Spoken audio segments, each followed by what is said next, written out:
They say great art is difficult to understand, but easy to enjoy. Hey, Beavis. It's hard, but it's not like hard. Yeah. Yeah.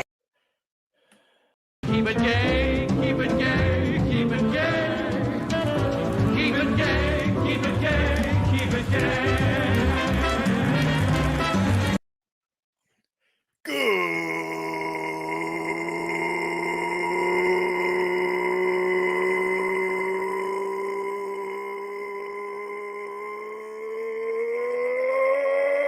Good evening, good morning, good evening, good to wherever, whatever, however you all are. Welcome to Clobby's Comic Shop issue number 60. And no, for the 900th time, we will not do legacy numbering. No volume twos, one single volume. Guys, it is great to see that you're all here, ready in the chat. And for those of you wondering, yes, if you're one of those guys or lady that likes to have it both ways, you can do that here because we are also streaming on Rumble. So if you want to have it both ways, or you want to just have it the other way, you can be there exclusively or be here dually. It's all your choice. Either way, I'm happy that you are here. Let's acknowledge those faces. Okay, let's see here. Lord Thor, Jonathan Conroy, Kiwi Chow, how's it going? JT Kirk, Stephen M. Kellel, what's going on? Penny, what's going on? Nice to see you guys here. Currently go through some of my haul today. Saw some haul. Yeah, that's an episode. That's a legacy. They should make a movie on that. But if they're gonna make a movie, it's gotta be accurate, not revisionist history to make them look like they're the innocent victims and all. It's D-Bud Martin, huge. What's going on, dude? You guys here. I love that you guys are here and love that you're here early as well. Man, it's great. All right, 60 issues of the show. Like, everything about that is just wild, man. Just wild. But I love it. I love it. I love it. And of course, starting tonight, it's a bit of a different formula going forward. For a lot of you long timers, you've seen us sporadically kind of talk about classic ASM in like groups of like 20 issues, 4 to 5, for sporadic months throughout the years. But starting this week, going forward, for like the foreseeable future, we're talking classic ASM, one individual each. Yeah, one individual issue each every episode. Almost like it'll obviously be some exceptions, like when we have like a major guest, something like that. But this will be like 95% of the times the standard going forward. And of course, since you guys also voted on it, we're going to start with Jonathan Hickman, Fantastic Four as well. So we're resuming where we last left off with ASM, issue number 81. Fantastic Four 570, the start of the Hickman run as well. I can't wait. And it's a good way that, when there's a slow news week, well, we'll always have something to talk about. I mean, we're pretty good at that anyways, but I think this is going to make us great at that. You know what I'm saying? What's up, Ruben Christopher Haynes? So what you're saying is going to be huge. Why, yes, sir. Am I going to see you in a week from tonight? I hope so. Hey, General Balzac. I love your name. Reminds me of Guar. Howdy, fellow nerds. Howdy to you, sir. I hope that's because of Guar. Maybe that's wishful thinking. He says yes. I guess our marriage is official. Anyways, also, heads up. Even though tonight's start of the new format going forward, there will be a little bit of an abruption because next Saturday there will be no show because, well, I'm going to be at the meetup in Arlington Heights, Illinois for Adam Krigler, that whole meetup. So should be good. Maybe I'll do a short stream from there. We will see. But, it'll be Adam Krigler, Quarter Black Garrett, Darth Call, Flodzilla, his wife, and of course, you'll have some faces too. Carolyn, X-Ray Girl coming in. Superman, if he wasn't scared of green rocks as well. Remember him? Hell yeah. I'll be staying with him as well. So yeah, that's what's going on next week. So no show next week, but we will be back the following week. And of course, you can bet on a whole lot of this. Anyways. Let's get some of our dudes in here because they're waiting in the back ever so patiently. And well, it only makes sense that we do bring him in. So, Pablo, how you doing, sir? Howdy ho! Hey, dudes, I'm just going to show it. Yep, Pizza! I have been baking. Today I have been baking. I already ate a couple of slices. I'm having my final slice with you guys. Cause, God damn, so, dude. How's it feel that pizza again? Okay, my mom has been trying to do dehydrated tomatoes, Yeah. and some of she has been doing them on the oven, and some of them got a bit extra crispy, almost burnt. So those obviously don't really work for that. I crushed them and used them as part of the toppings. My My man. God, My man. Oh, I love to hear that. I love to hear dude, that. Do you dude. feel like a better man now that you've had this in your life? Do you feel like you've done something to make a difference? Life is better. I will say that much. Life is way Okay. better now. Okay. Cool. Hell yeah. I love it. Well, hey, glad to have you here, sir. Happy about this new format. Obviously, you've been here for the ASM journey. Now we get to resume it weekly, and it'll be a bit easier to do it this way, too. And on top of it, we get a little F4 with it. So that should be fun. Caster, what's up, dude? You're looking a little Matt Murdock there with those red glasses. Well, what can I say? I felt a little bit inspired here, and I'm feeling the red today. But no, we're doing good. I don't want to quite jump the gun here, but it feels good to get back into reading some comics, especially something that was kind of like new and and it was new on the shelves when I was kind of jumping back into the comic shops for some 15 years ago at this point now. It's crazy to believe it's already been that long since that Fantastic Four run from Hickman started. And I remember sharing my feelings with you and how I initially felt. It's gonna be interesting to see have my feelings changed, have they stayed the same. I think I think that's gonna be a very intriguing discussion because I think we're all gonna kind of know where we are at on ASM, but I feel like F4 is gonna be a little bit more fun in the sense that it's gonna be a wild card. And sometimes it's good to have a little suspense.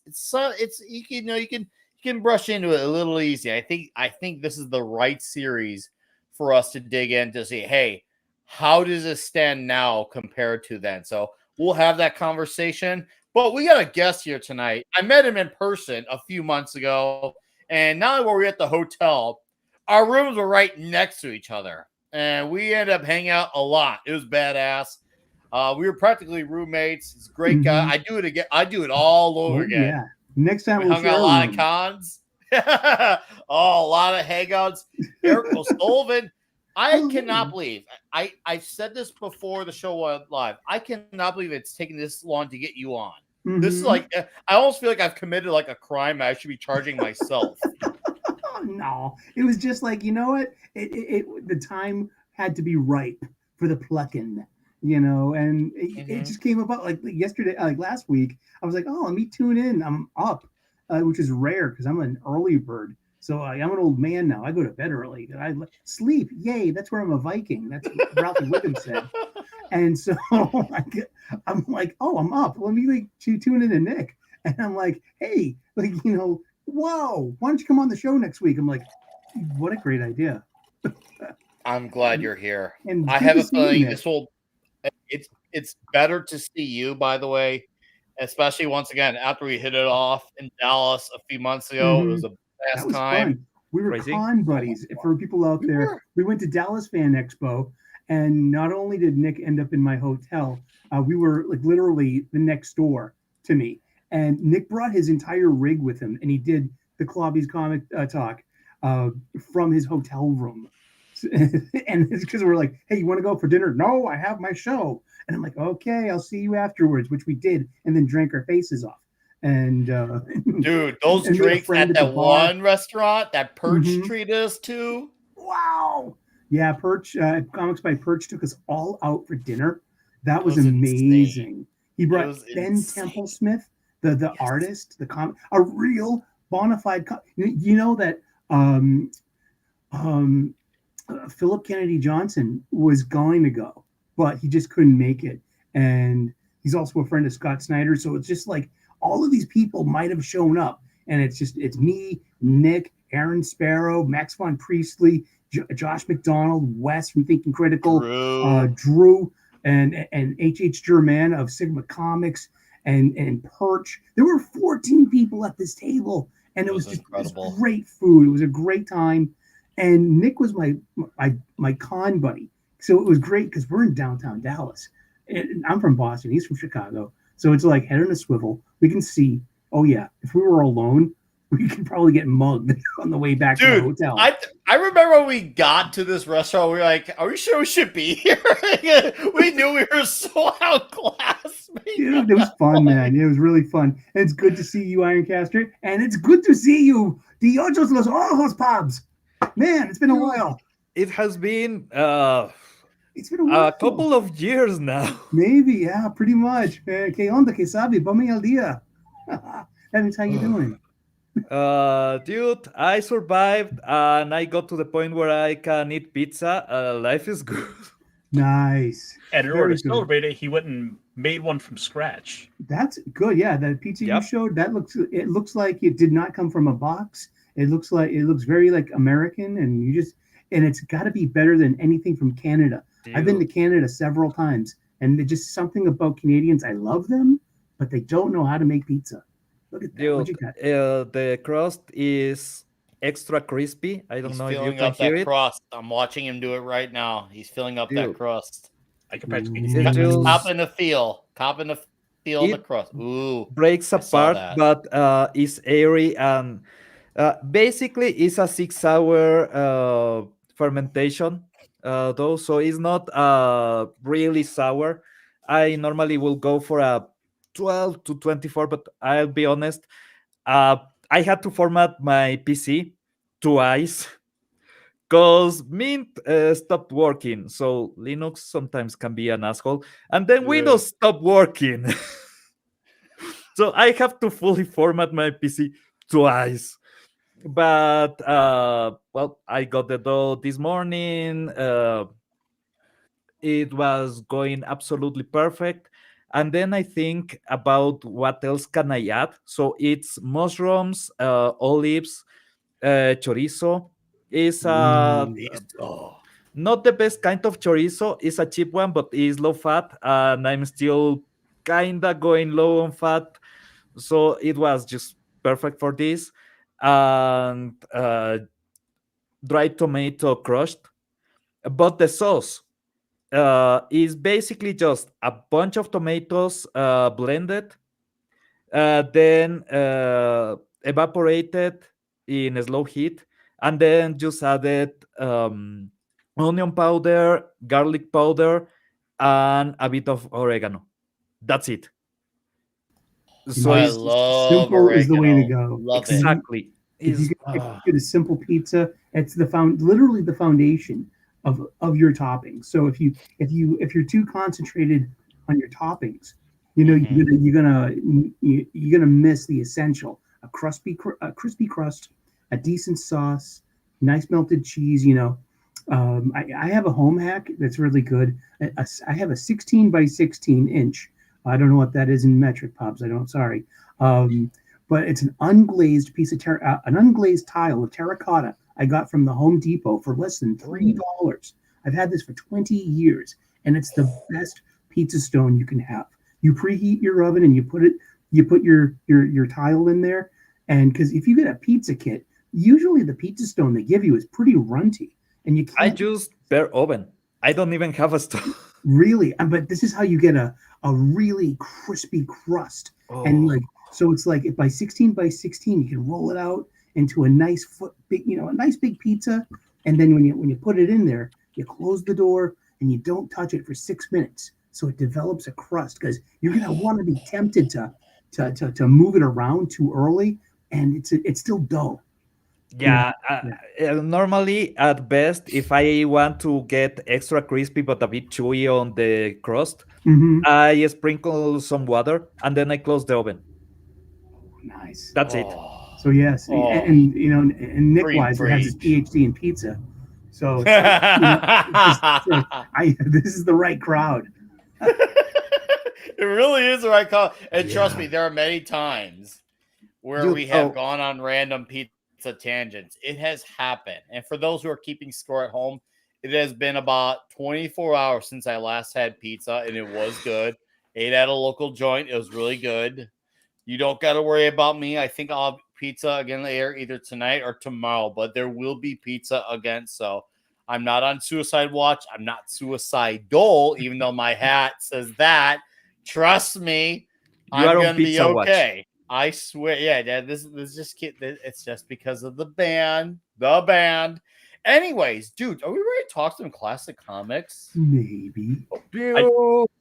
So I actually, before we do start, I did want to showcase one book I got in Sure. the mail this week. Sure. And you know, as we love our indie comics here, we love Yes. all our little guys out there. And We we love the do. big Huge stuff too. fans. Marvel DC has some Huge. great stuff. I got a book from Iconic Comics this week. Oh, go on.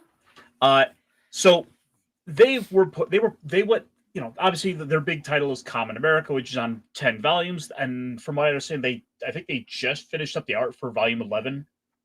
So Okay. be on the lookout for that.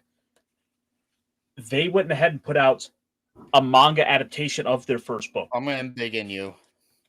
Nice. By the way, if you notice, there also Ooh. has that nice little Foil. shine to it. Yeah. It's got Yeah. some, Yeah. Yeah. It does got a nice shine to it. Oh yeah. Hello. You are such a toxic man, Casser. Oh, Embiggening. wow. It's black and Ooh, I white. like the black and whites. Looks Mhm. killer. Is this That's new very art or is this killer. pre-existing common art that's just not colored? No, my understanding is this was all new art. But with that, they also gave me a second book, which was like just basically an art book of the animation they did for the trailer for it. So this was just an extra little thing they threw in. And one of the big things I do like with them as well, they're cheap. Not, which isn't to say they cut corners. No, I mean like they'll put out a hardcover book for like $10-15 for the entire volume, when you would expect that to be like probably a $40-50 tier for, I think, most indie comics. Like they've got their whole production up and running. This is Even for Marvel, that's a $30 to $40 book. Easy. No, that's wild. What's up, Lombardi 1969? How you doing, Subhuman 84? I gotta get on my iconic. I still gotta get book 3 of Arcathena because I'm behind, really behind. I just got 5 and 6. And Yeah. And maybe I'll finally dip into some Common America after so long. Maybe it's time I finally get it in and do that. So, dudes, I got something in the mail. I got did you my get some? first. Why don't you show it off? I got my first. And we're gonna Urban get Pen. going. I got Yellow Flashes, the Oh. Patriot, and I got Irene Stokowski's the Rini foil variant cover. And I gotta say, the book is pretty decent.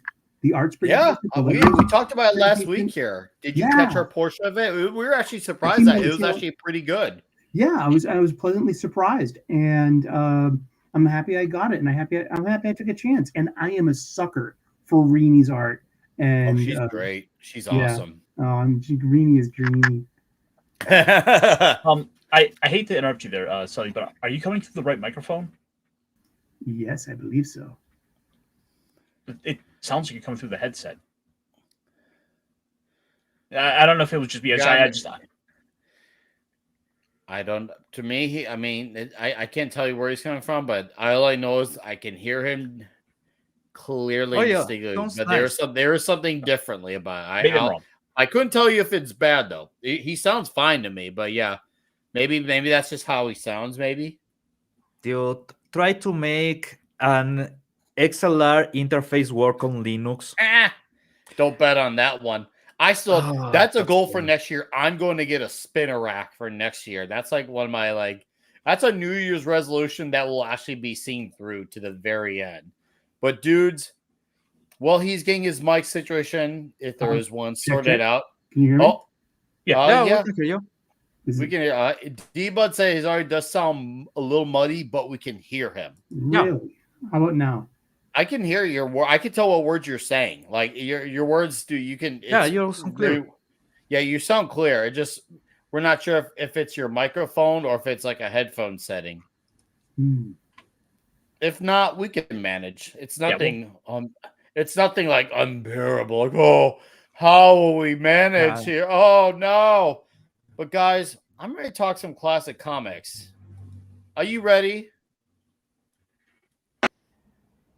Come on, let's ready. freaking go. I want to talk some ASM number 81 because you know what? I think this issue, even though I wasn't born when this issue came out, I think someone thought about me 20 years ahead of time when this issue is made because this issue practically sings to my heart. And for those of you who know better, we should say, you guys get it. When it comes to ASM number 81, we have the debut of the villain named the Kangaroo. Oh no! The Kangaroo! How will we survive the coming of the Kangaroo? I mean, it's not just he's the Kangaroo, but he's gonna. Do not come. Do not come. How will we manage this atrocity? We'll have our guest be the leadoff man to tell us his thoughts on ASM number 81. Sully, the floor is yours. Tell us your thoughts on this issue. Well, the walrus with wax lips. How's that sound? Oh, very different and good. You sound like you're on your mic setting. Yes. Yep. Okay. I this is my first time on Streamlabs in like a long. I usually use the StreamYards one. Yes. So I was like, you're right. I had to toggle the correct microphone setting. So hopefully I'm coming in higher fidelity and You sound pleasant great. to your ears. And I hadn't read this issue in a very long time. I used to have the old CD-ROM Amazing Spider-Man set. I lent it out to a friend and I never got it back. And I'm kicking myself in the butt for doing that because that was comprehensive, like 500 odd, 600 odd issues and annuals. And damn, that was such a good, but I read a ton of them. And this was one of them. And I love this issue because it's a simple story from a simpler time with just like how many did they have? 16 colors back then, you know? And one thing that I loved were the 6-panel grids with nice clean gutters because we're so used to like, disjointed panels with, and breaking the panel wall. But this is simple. This is really, really nice. And when did this come out? 1969, I believe. I think it was 68 or 69. I don't know the exact year by memory, but I'm almost HIV positively sure 68 or 69. Let me check.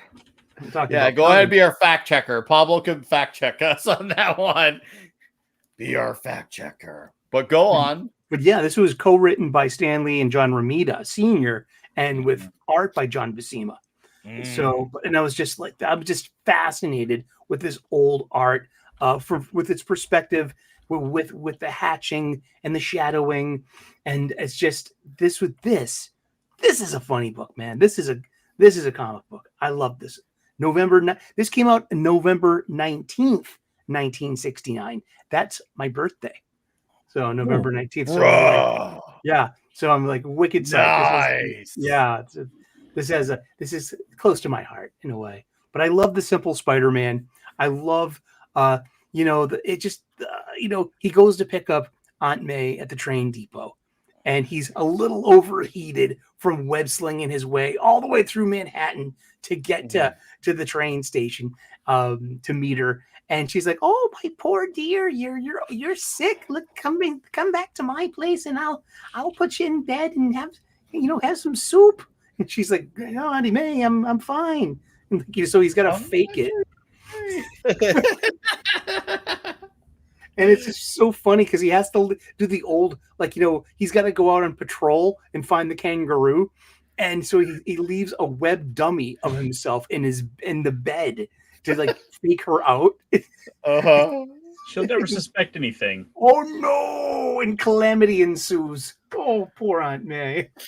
Poor Peter. His unintended impact on those around him. That is the Parker luck. He had an out. He actually had an out there. He could just have gone like, sorry, Aunt May, I didn't want you to find my blow up doll that way, but 1969 was too pure for blow up dolls. Then again, I didn't live in the 69. I mean, maybe you dudes in the chat can tell me if there's such thing as a blow up doll. Just the date is already dirty, 69. I mean, true. 69 dudes. Whoa. Nice. Whoa. Strange You got anything else, Sully? Circle K, dude. I could hear the Australian accent. Oh, dude, so good. Through the word balloons. I don't know why. It was kind of Steve Irwin-esque. He meets Crocodile Dundee. But for some reason, I can just hear the G'day, mate. Dan Ender going on. I don't care who makes the laws. No one pushes me around. The kangaroo. But it was a good issue. And it's kind of standalone. It tells a standalone story, but it has the connective tissue of the blooming continuity. And it's I know your roommate Harry, but he can't take care of you. And it's like, oh yeah, that's right. Peter, and Harry live together. Basically, Harry foot the bill because he's a rich kid. And so Peter, with the Parker luck being good, because the Parker luck has good, the Parker luck has bad. And that was some of the good. And he's got to call Gwendy on the yeah, Gwendy name for someone with Kangi and with a Y in the end. That was just some classic Spider-Man. And it was so welcome. It really was. Okay, awesome. I guess I was second. So I love how, and what's up, King Conan by Crom, dearest 69 dudes, welcome fellow dudes. I love how fun this issue is. It almost feels like there was a sense of awareness when they wrote a villain named the Kangaroo. They knew they had to add something to bring up the tension. It was almost like we just came up with a villain named the Kangaroo. Okay, what can we do to make you feel like there's tension in this story? Quick, throw in the bacteria thing that could cause a plague. That will really add to the tension of this because, well, Spider-Man's probably going to kick this guy's ass too easy. We got to throw something in there to bring it ratchet up all the tension. And you know what? I'm good with that. I think that actually works in its favor, actually, because to me, when you have like these C, D, Z list type of villains, you got to bring something, a wrench to throw in to say, okay, how do you make this suspenseful and make it feel like there's a genuine threat? Because it's like, yeah, the Kangaroo is capable, he's formidable, but he ain't that formidable. He's not the Lizard here. Hell, he's not even the Shocker. He ain't my guy, the Condor, either, but that's a conversation for another day. But that's some lore for a chat. Is this a key issue? Is this the first appearance of the Kangaroo? Yeah, I think this is his first appearance, like full on. But I like how we brought in the fact that Kangaroo is hoping to get money, ends up stealing a bacteria thing, a thing that contains bacteria. And if it gets loose, it could spread a freaking plague. And I thought to myself, wow, can you imagine that happening nowadays? Bro, what? No, this makes perfect sense. It's a great explanation. There were people saying that the coup was because somebody fucked a bat, somebody fucked a pangolin. At one point was some other weird animal. It was always the kangaroo. Yeah, it was. Oh, that So it was somebody that fucked a damn kangaroo. It wasn't a bat. It wasn't China. It was a damn kangaroo from Australia. We now know the Yep. culprit, and it was in front of us for 4 to 5 decades, and we did nothing about that. If The side plot. Oh, go ahead. if you No, are starting continue. a plague, I cannot think of a better place. Well, maybe there's one better place than New York, Mm-hmm. Mm-hmm. and that's in California. But yeah, New York, top three places where you will start a plague. Oh yeah. Oh yeah. Yeah. Big population and all. So I love how the side plot is about Peter and Aunt May, and I love how because Peter did what he did, it drove Aunt May a little crazy in the head, where she's questioning herself just because she's old, but really she's actually in the right. But she'll never really know because that might require Peter to compromise himself because of his blow up web balloon. That sounds weird. Blow up web balloon.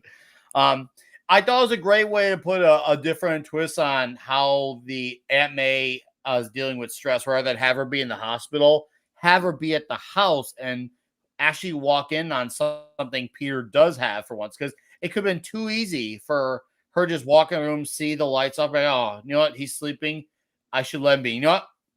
I actually forgot how it was handled in this issue. So it was a genuine surprise to me. I was like, oh yeah, she does see it. And it makes her faint, pass out because, well, if I was old as shit and saw that, yeah, I'd probably be freaked out too. Like, oh shit, Peter's dead. Fuck. What happened to my boy? Oh. Yeah, what happened? And he's like, Those oh no, dang you con must have been people got seeing him. things. Oh my gosh! And You know what maybe was good too is that last page you had up. It was J. Jonah Jameson with the cigar, and he drops his own cigar and he blames it on Spider-Man. no, but the text is text is the best part. Can you go up a little just to get the whole Sure. text bubble? Nobody's above the law. Yeah, and he's smuggled gonna this. learn. No. Yeah, there you go. He's gonna learn that no one's above the law. No one can. Hey, my cigar, the one I especially Smuggled from Cuba. Oh no! It's all that crummy webhead's fault. But If you think about it, Pablo, I'm glad you mentioned it because if someone were saying how you define J. Jonah Jameson in a single panel, that panel actually does it. That panel yeah. does it. It's the it panel in its own crazy way. It really is, because you see how he goes about his whole no one's above the law until boom, everything is Spider-Man's fault. Everything is within While he's breaking the 1 law. minute. I don't care how many laws I have to break if I can prove that Spider-Man is a villain. Dude, what's up, Das Wolfen? Bring me pictures of Spider-Man. That's right. No, so it was a nice, great way, and this was cool because you see once again, this issue is very new reader friendly. Yeah, if this is your first comic, it's a ridiculous villain, but is it super accessible? Yes, because you get a complete story. A, B, you get to get a good idea of who Spider-Man is, who his villain is, and yes, we actually get an origin story of his villain. He does have an origin story. You get an idea of what his relationship is like with Aunt May. You get an idea of his relationship with J. Jonah Jameson. You get an idea of what his life is being Spider-Man and Peter Parker in this issue. So this issue actually deserves a lot more credit when you actually think about it. On the surface, it may seem like a filler issue, but the more you actually think about it, maybe you can argue it's filler in a way that it does advance the story further, but it has a lot more to it when you actually think about how it is very new reader friendly and how it tells you a complete tale. And if you're someone who this is somehow all you can magically afford, well, you got your satisfaction this way because you got to see Spider-Man fight a villain, get to know the villain. Us threes know the villain, by the way. Get to know a supporting cast, get some killer action, some killer art, get some suspense. Also put Aunt May in a situation that like, oh, whoa, okay, this could be really stressful for his aunt. And for us readers who've already read this, we're seeing the Aunt May on the verge of suspense done in a different way rather than her being in the hospital or in a coma. This time it's at home because she walked in on something that is kind of actually horrifying, actually. So it makes sense. I feel like this issue deserves actually a lot more credit. And it's going to get extra points from yours truly because it's got a great Z-list villain. I am now a believer in the kangaroo. He ain't the condor. He ain't Condiment King. He ain't Slide. I wonder if he's been back since. Have we had the return of the kangaroo ever in ASM? He's one of these villains that probably wouldn't even make the cut for like the big 16 villain team ups. Like, the Spot, yeah, of course we gotta have the Spot. Scorpion, of course. Shocker, yes. Who's at the bottom of the list here? The tarantula, the iguana, Caster. One day they trap will do Lizard. They're like, Hey, okay, Spot all of Pete. those guys, yes. The kangaroo, no. We have way too many animal villains. This guy doesn't even have a costume. No, we gotta cut him out. Dude, one day they will do a team up. It will be the Sinister 80, and he will be there. The Oh, awesome the 80. Sinister 80. Oh, shit. Look who's here. A long time no see, Gwagnar. How you doing, man? Great to see you here. Hell yeah. And John, did I just see also... I saw John Edgar, too. Did I miss John Edgar? No, I'm saying shit. Oh, no. The Fizchozo Corner. Shocker's mainly a joke villain because Ben. No, that's actually true, and I hate that because I love Shocker. I'm actually a Shocker fan. I think Really? Shocker's outstanding. Herman Schultz is my guy, dude. Yeah. I'll fight tooth and nail for Herman Schultz. He is the dude. Tombstone sent Shocker after Spidey in the last issue of ASM, and did you? Yeah, we can get to that a little later about this week's issue of ASM, but Shocker's there convalescing because he's got 2 broken arms with whomever is Spider-Man right now. and Tombstone's like, you're gonna be healed up, and get out of my house kind of thing. It's pretty cool.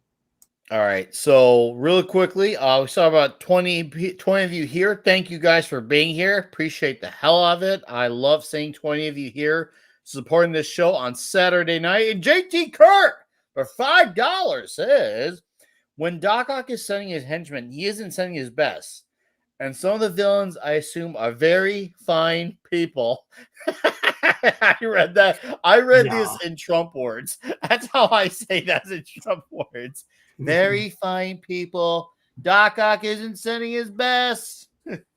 Thank you, JT. Let's know these villains, but they gotta have 8 arms. No, we gotta get a good American villain here. Only 2.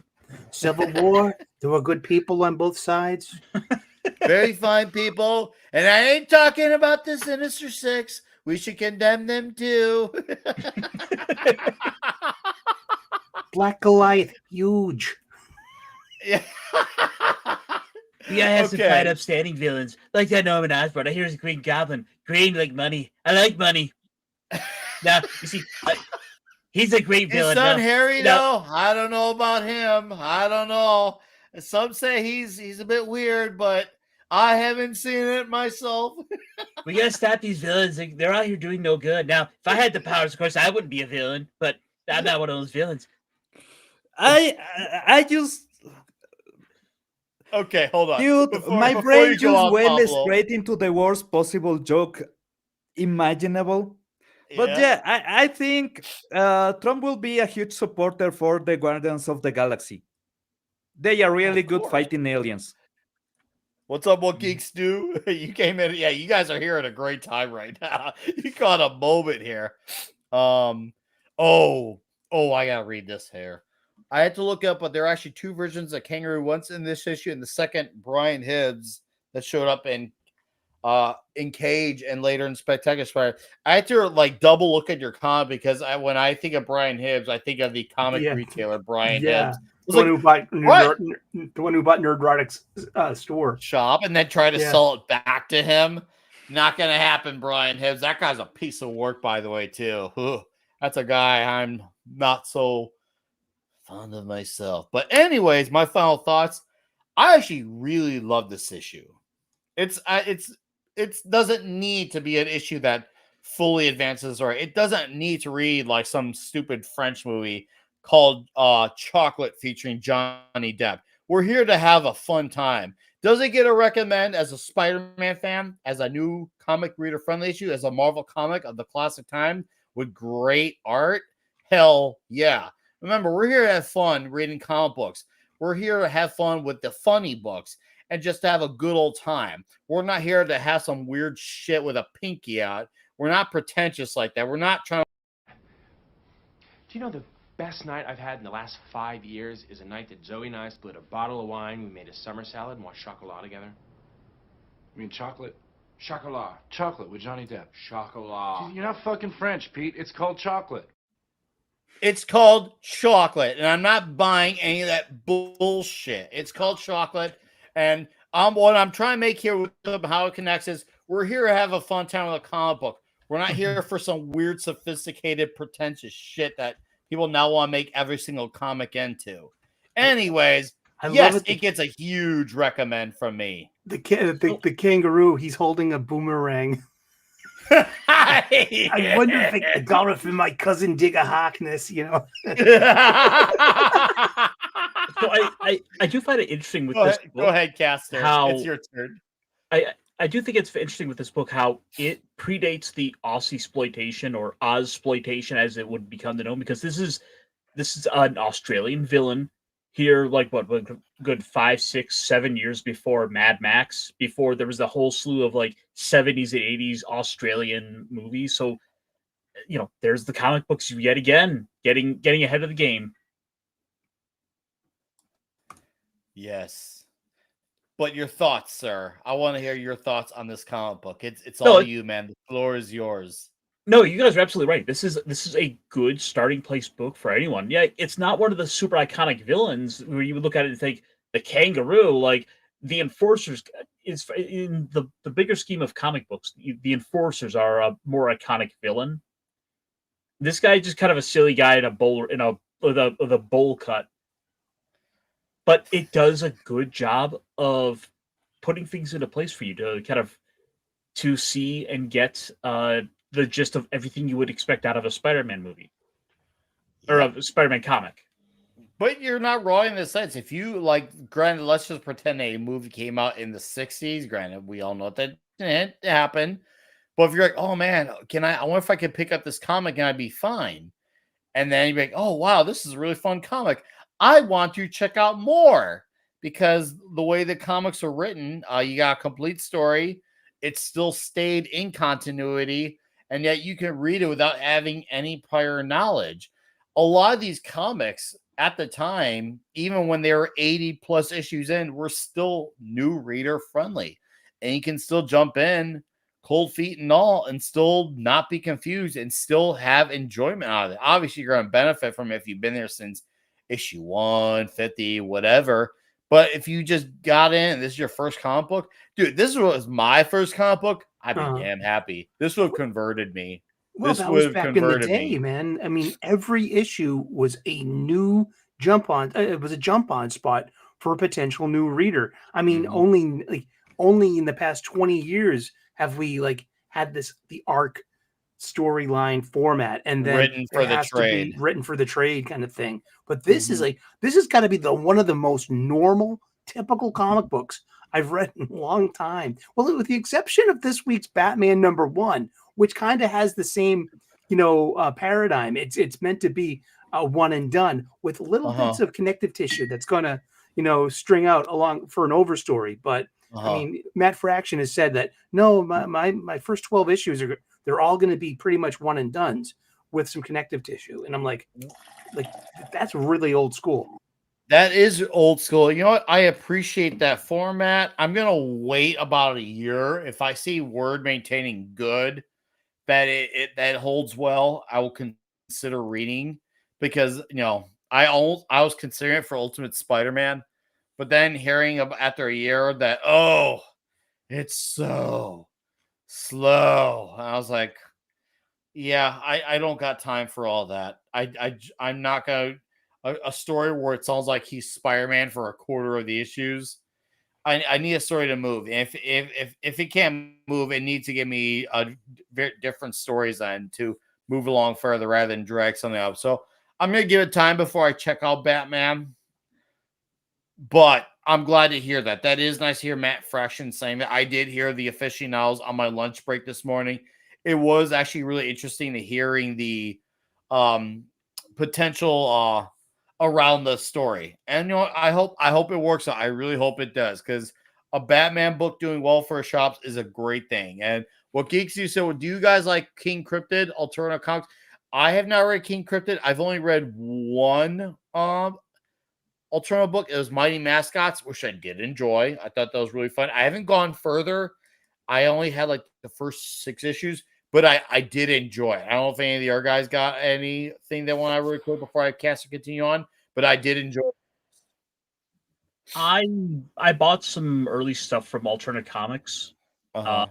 And I got a shirt I would wear on the show quite a bit, but it was just one of those. It's a company that I just kind of fell off my radar, and I've kind of haven't had a chance to really catch back up with them. So I can't really say I've stayed in touch with them. Okay. And it looks like Slowly posted his comment. All right, Caster, go ahead and finish your thoughts on this ASM comic. No, it's a perfectly acceptable book. I mean, the only downside is that it's not a more iconic villain, and it's kind of a shame that the Kangaroo never really was able to become this more known character. Yeah, I would agree. All right, Pablo, your thoughts on this book? Okay. First, I need to point some of the craziness in this. The way that he gets his powers. He lived with the kangaroos. He shared food with the kangaroos. He learned from the kangaroos. No, he has the power of a kangaroo. He loved the kangaroo. Dude, he did. And it's funny that he has a vest that is basically a discount version of Kraven. His backstory is a discount version of Kraven. He's Australian Kraven. Basically, that's it. He's Australian Kraven, and somehow it makes it even funnier, right? Guy tried to be a boxer. The first thing that he does in the ring, he kicks the other guy.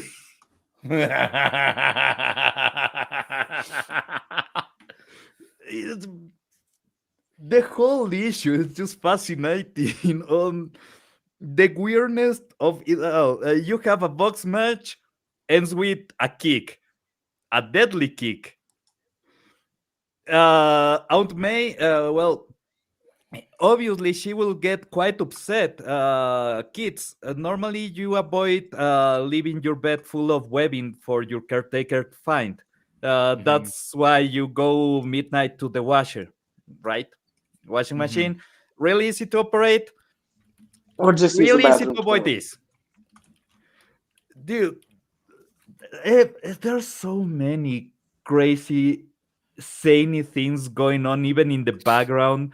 When Spidey retrieves the bacteria and leaves the vial on the ground, the policemen are like, or maybe he was trying to steal it for himself. Dude, look how jacked Peter Parker is in that panel. Yeah. Look at that. And great. Just like that's just texture. That's just hatching. And that's I love that panel. I mean, look at his lats. I mean, he's in shape. Nice, he's yoked. He's what men should aspire for. Be in shape, wearing badass pajamas. One of the few things that I found really contrived on the Spider-Man Into the Spider-Verse movie is that old Peter Parker got fat, because technically, if you go by the comic book explanation, he has an accelerated metabolism that allows him to heal faster, to even regenerate from serious wounds. He can generate muscle really fast. Actually, he did it in like a night. That's all that it took for his body to generate the muscle, and he can keep that level of muscle. He just spends a lot of energy doing that, and that's why in the Spider-Man comics there's the joke of Spidey stealing food. Spidey's always stealing food from somewhere, because he needs to eat. He needs to eat a lot, right? But he will not get fat. That's my main point. That's the only weird thing that I found there. But that being said, yeah, the whole issue is just funny. It's goddamn funny.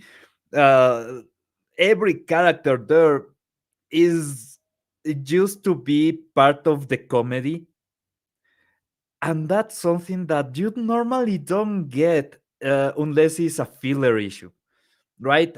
In the serious issues, you get more of the romance with Gwen.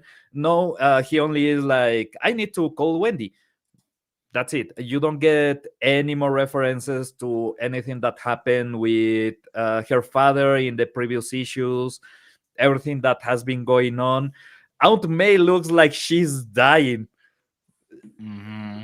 Dude, but Look, I'm going to say one thing that I've wanted to say for years. Yes. Before next Every year. time May is on a page, I want her to die. Oh, wow. It took like 60 years She just and a annoys video the game hell out to of me. kill her. They did a really good job in this issue of making her look so frail and sickly. Just Agreed. look how deep the bags under her eyes are. Seriously, what does she contribute? She Being gives a loving aunt, mother equivalent. Easy. Yeah. He gives Peter that familiar sensation of having a normal ass family. And Nothing also else. something simple for a story of peril, tension, simple, danger. You know what I mean? My love, the danger of his Look, secret I identity. get it. What you're just saying. But the Man, only time that was done right was in Spectacular Spider-Man. no, the bigger question in all of this actually is, what the hell did Doc Ock saw on her? No, I don't have grandma issues. I actually love my grandmother. She's just horrible. Well, what he saw was a nuclear power plant. Yeah, still, a man has to have Anyways, his go limits. Go ahead. Do your thoughts, Pablo. No, it's just that. It's the whole absolute hilarity of the whole issue. I love it. I love that is just a big fat joke. I don't know if you notice previous panels go up a little bit when Spidey shoots the web. He's not doing the right hand sign. Yeah. It's just using the middle finger, not the two fingers. There's one we highlighted on the previous when we did the previous run where you could see when he does the thing. There's only there's another one where they had messed that up before. And it happens, sometimes there's genuine errors. Artists make mistakes too, even the legends, they just make genuine mistakes. Obviously it was meant to be There's the another other way. mistake in the same pages, right? In one page, Spidey is holding the web, and the web is going from the upper side of his hand, right? Yes. Next panel is coming from the lower side of his hand in a way that he will never be able to swing. There's a few of these issues alongside great paneling, but you can see that it was not really focused on doing the actiony part. This issue was more about the writing. Oh yeah. And once again, it's easy to make mistakes under intense deadlines too. Usually it comes from a place of unintentionality. It's just one of those things where it happens, you'll survive.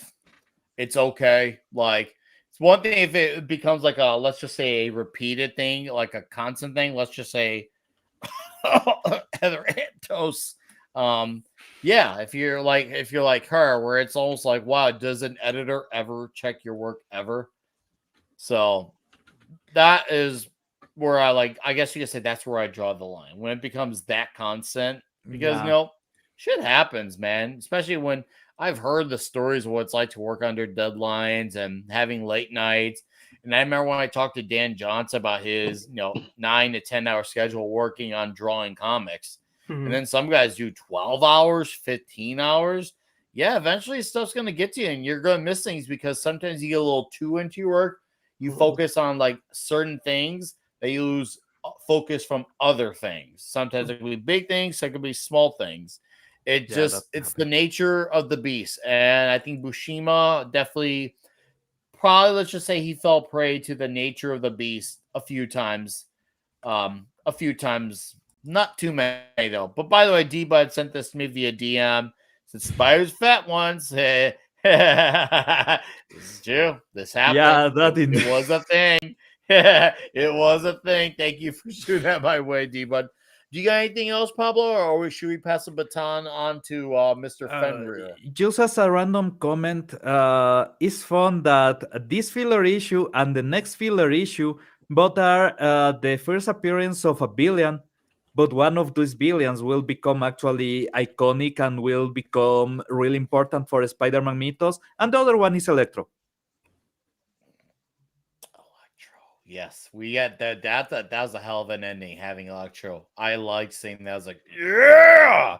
All right, Fenrir, thoughts on ASM number 81? Well, basic line I'm going to say. Sorry for my delay. I was busy eating tons of pizza. Happy Pizza Day, guys. Happy Pizza Day, man. Day. Yeah. Yeah. Life is good. Okay, second, I have to agree with Pablo on this one. This issue as a whole is absolutely freaking hilarious if you actually stop to think about it. Because I don't know why, but as I read this, I was going back to all those old videos of guys boxing kangaroos, and I don't know why. That just made my day very much better. It's spiritual of all these things. It's just these moments where or the stupidity of something and the ridiculousness of all the absolute just drives you back into those moments of simplicity in your brain where you just want to think, man, thank God I'm not dumb enough to try to fight a kangaroo. Still funny though. Oh, I love that. Go on, Fenrir. Sorry, I had to laugh at that. Yeah, I get you, man. It's why it's so freaking beautiful. Still, I'm disappointed in humanity that this guy didn't become more famous. Can you imagine him in a movie? Thank you. Because I can totally see Jim Carrey playing this guy. He deserved a few episodes on Spectacular Spider-Man. He deserved a 3-episode arc on Spectacular Spider-Man. I would have watched those episodes religiously. You guys could have called me at like 3 a.m. What are you doing, Nick? Oh, I'm just watching these episodes on the kangaroo on Spectacular Spider-Man. There's nothing about that doesn't sound believable. You know, I would do that. Yeah, go on. It's why it's so great. That's why it's so great. But so, let's say, again, I'm going to repeat what I'd said before. I don't care much for Aunt May. I really don't. I know she's for the familiar, but the only time I've ever seen this being done right where it works is freaking Spectacular Spider-Man, because that one, you can actually feel the tension. And in most of the comics, she always felt like dead weight. You just wonder, when is she going to die already? Because it feels like she's more of a manipulation tool for the readers. You wanted her to die. You did. Wow. And just imagine, too, with Marvel's sliding timeline, 15 years have literally passed since, And if she had died, we wouldn't have a you-know-what will not be named. Go ahead, finish it, Eric. Well, I mean, like, she was old then. I mean, look at these old comics now. Like, she was that old then. She's more ancient now, literally, because of sliding timeline. Peter's 30. You know. Yeah. Didn't they make her younger? Did they? Did she die and come back younger? I don't think so. Well, love can make you a bit younger. And Doc Ock kind of revitalized her. Oh, dude, say God, that. Say Doc Ock fast. Say that fast. Say Doc Ock 7 times fast. Doc, Sound weird. Doc. God damn it, it's difficult, but it's doable. Anyways, that was our conversation, ASM number 81. We're gonna talk Fantastic Four 570. I mean, Are you ready? Are you ready? are you ready? Come yeah. on.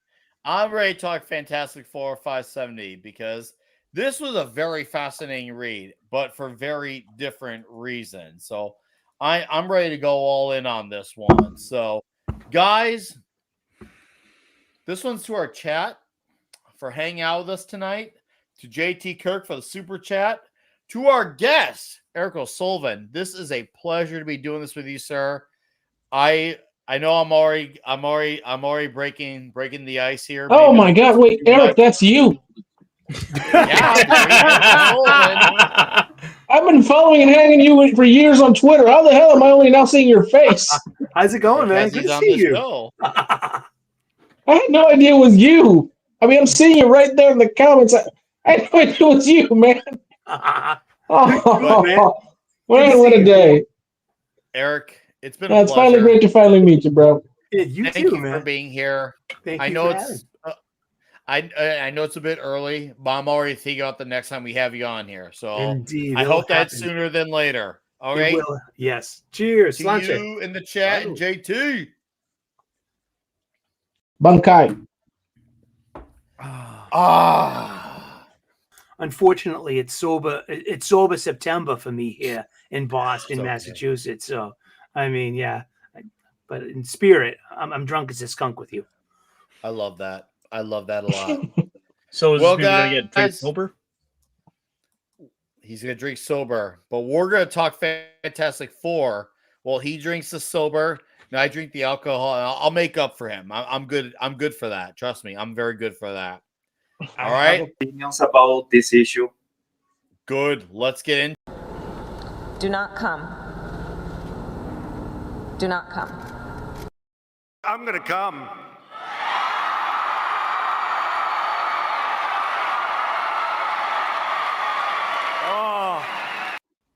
Oh, guys, Fantastic Four number 5. James, don't do that. The first issue of the run. I am Team Alcohol Take, says Christopher Boswell. I apologize in advance. I'm not aware of you.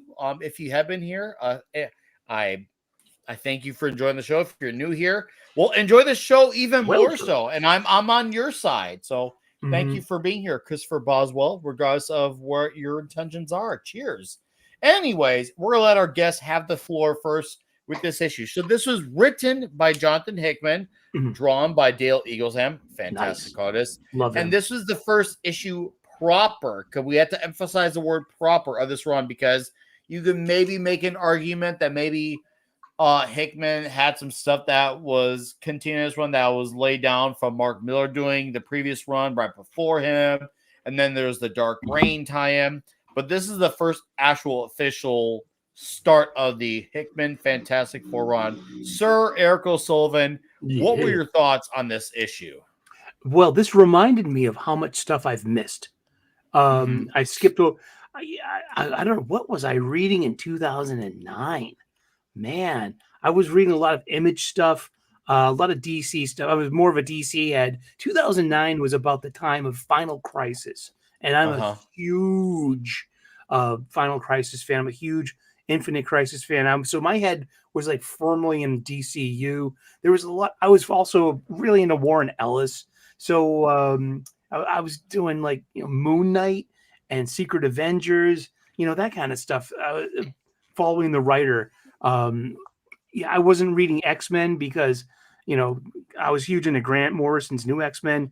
But as soon as he left and they put the uniforms back on and the whole Chuck Austin thing, I was out. And but this was refreshing to go back and read. I actually read the whole arc of The Bridge. This is part 1 of The Bridge, so I read all of them. But this one issue in particular was really fun because I love the whole interaction between the siblings, Valeria and Franklin. They were the heart of this story. And plus, I was into Dark Reign. I really liked Dark Avengers.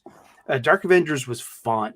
So you have that angle of Norman Osborn, and he's still kind of evil because we got this reformed Norman Osborn now in Amazing Spider-Man, but we still have this was the good bad guy, Norman Osborn, head of Hammer, and he's got Matt Gargan Venom too. And this is great because this is, Reed using the super mind of his and being subversive in a good way because they're under kind of some lockdown and they're not allowed to, use their powers or superhero because of Hammer. And it just splits them up a bit. So Reed's on his own adventure looking through a multiverse. He finds a multiverse out there. It's 2009 when this came out.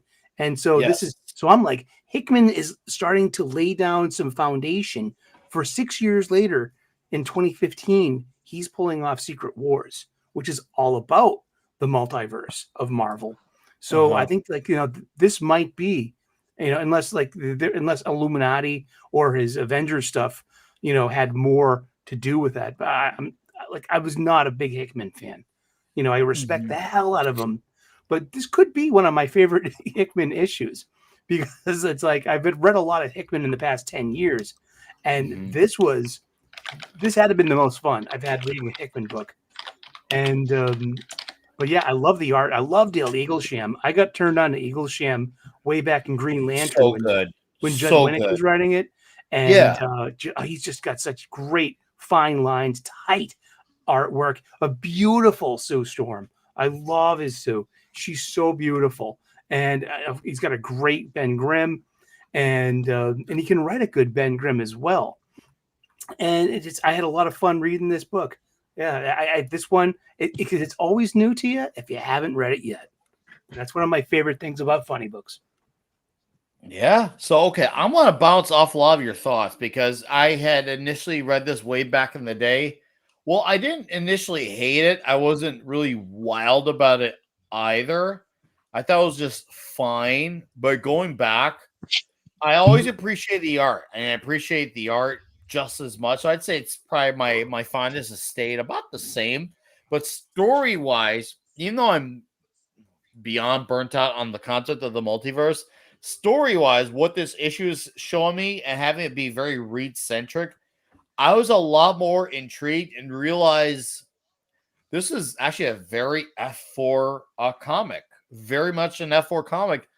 And it makes me feel like the way I see Hickman write in Big Two versus when he was writing in this issue versus, let's just say, what he became later on, Secret Wars and beyond. It almost feels like two different writers because a lot was moving in this issue. And also the characters weren't all super pragmatic. They all felt like the F4 I remember. I mean, yeah, sure, the situations that they were getting were this is before Hickman got too far up his own ass. Maybe that's probably what it was. Regardless, I had a good time with this issue, and I loved how it was focusing on the past and the present and the future of Reed Richards, once again giving you subtle hints of what is to come for stuff you had no idea was to come. So I was very impressed in that retrospective way with what was going. And of course, the action bits, we get it, are great. I love, of course, seeing Johnny and Ben have at it. And I love the way Sue is written in this as well. He writes a great Sue Storm. I like it a lot. I was very pleasantly surprised with how much fun I was having with this. And also, I love how family-driven this story has been. I love that the family angle is nailed and shows you, yes, in the 21st century, you can do this and do it very well. I was just loving that so much. Oh, look, Thoth is here. I had to mention he deserves that extra extremely honorable mention as we're talking some F4. I love also the concept of what's going on with the Wizard because he's a villain you don't think about much as far as a big name villain, yet he has something going on here. Like, ooh, what's going on with this villain? We don't affiliate him as a villain that when we think of the F4, the same way we do Doctor Doom or Mole Man or the Puppet Master. But we're getting something here at the Wizard, and I'm liking it. I'm really, really liking this. So I'm like, how am I enjoying this issue so much more? So I've had to think about where I was when this came out. What makes me appreciate this so much more now compared to then? I can tell you, I don't think it's just because a lot of Marvel books are just not as good. Because I don't feel like that's a fair argument. One, because I haven't read current Marvel. I also have maybe one book in the last 5 or 6 years. I just feel like I think I'm just seeing it a lot more for what it is and realizing, hey, this is F4. You just didn't recognize as much then.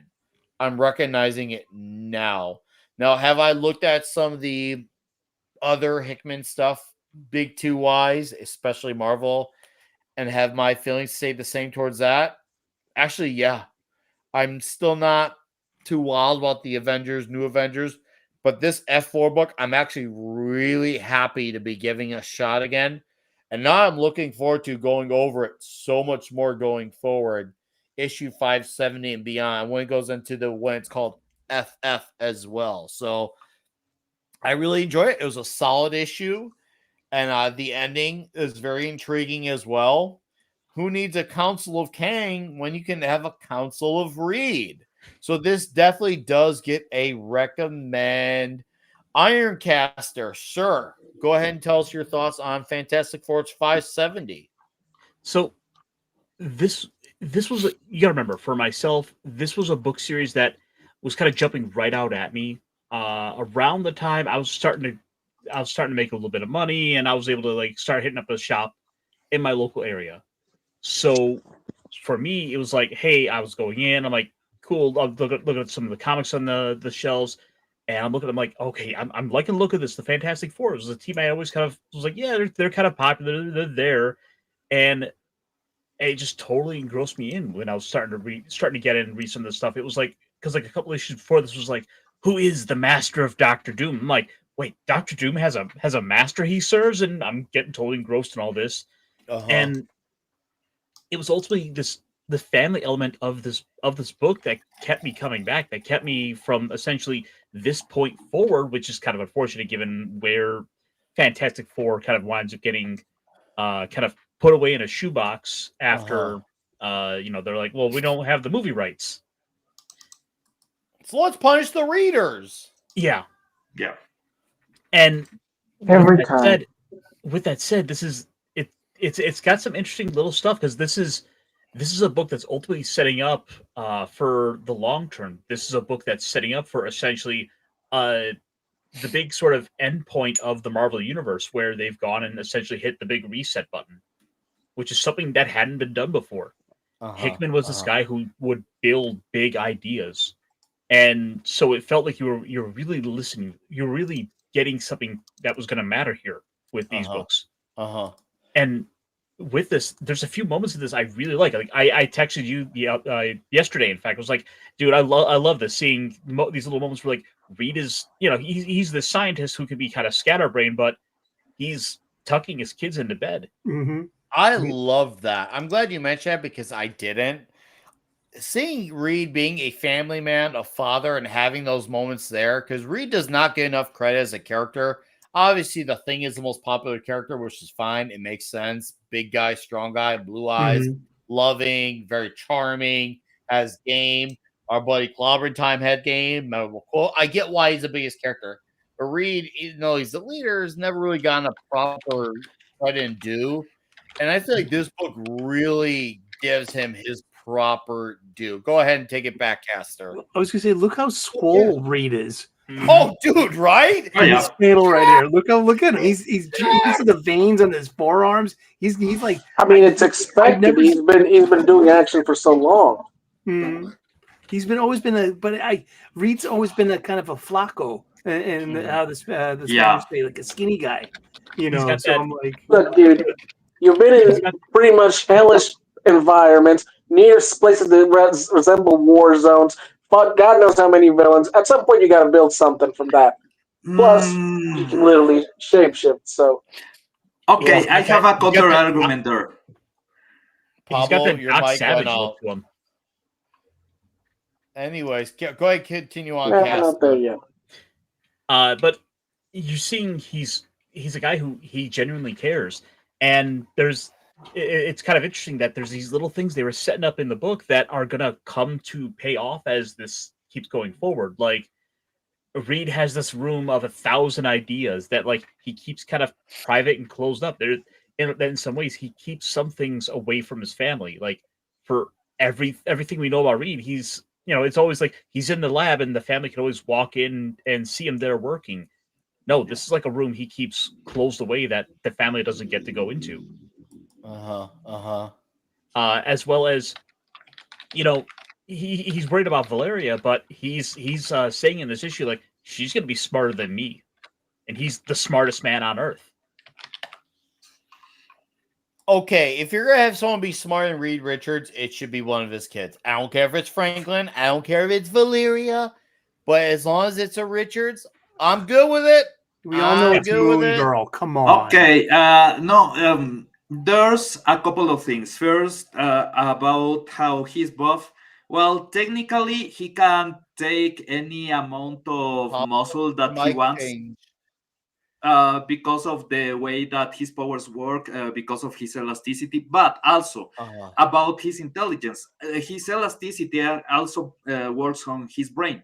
He can modify the shape of his brain to be able to allow himself to think differently, make different connections in his neurons and everything.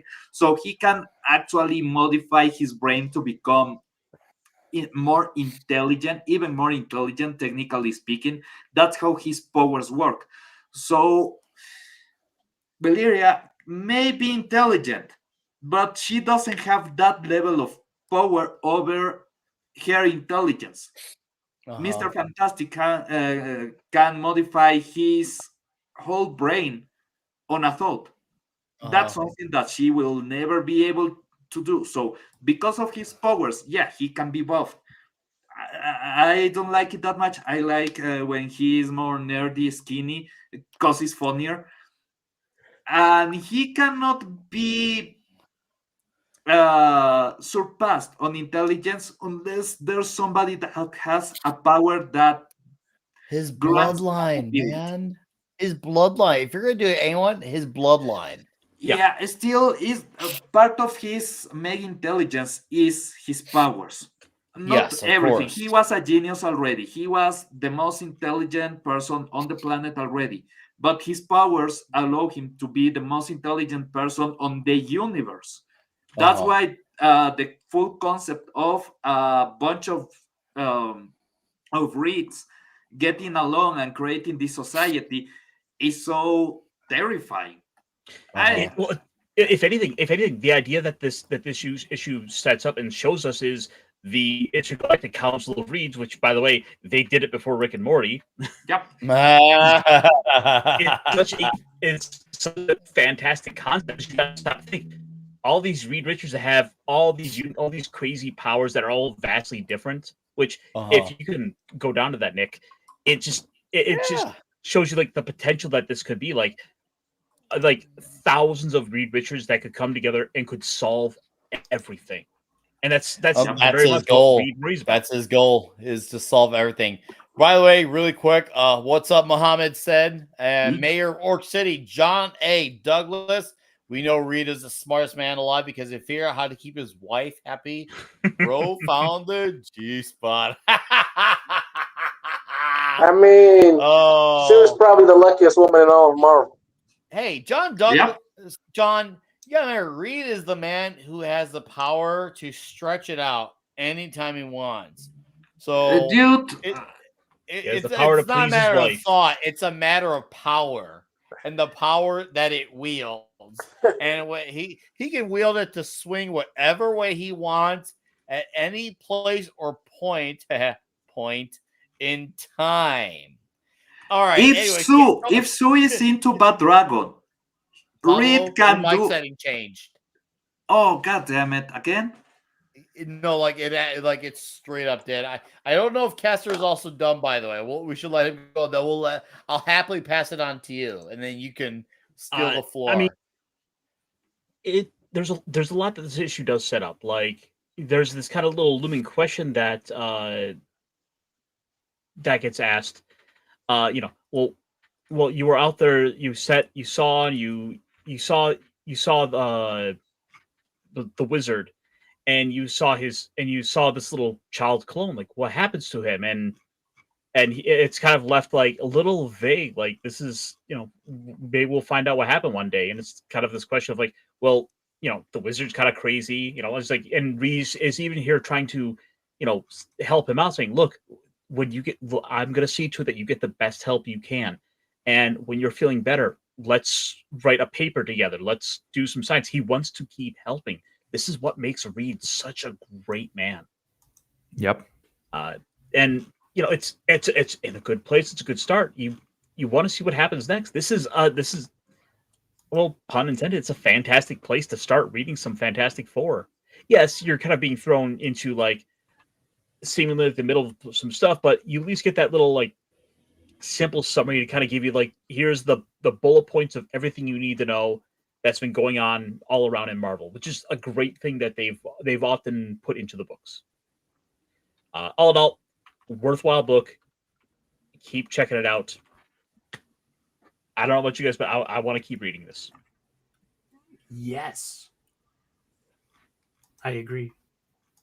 Also, I do think it's great that that one of the Reeves we see on the last page literally looks like he could be Doc Savage. He's got the full on like press suit. This is like a self-made man who you think is going to be something great, especially like considering the fact that you see 3 Reed Richards each with their own Infinity Gauntlet.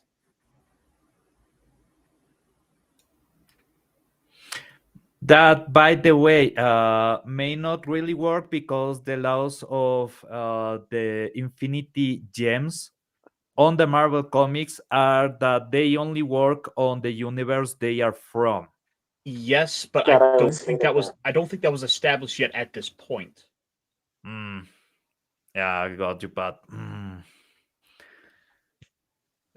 sorry, I'm a bit of a stickler for some of the rules that Wait, they no. have I think it created. was established before. I mean, the Avengers and Justice League crossover had Darkseid with them? So. No, it was on a crossover with DC, where they present a 7th Infinity Gem.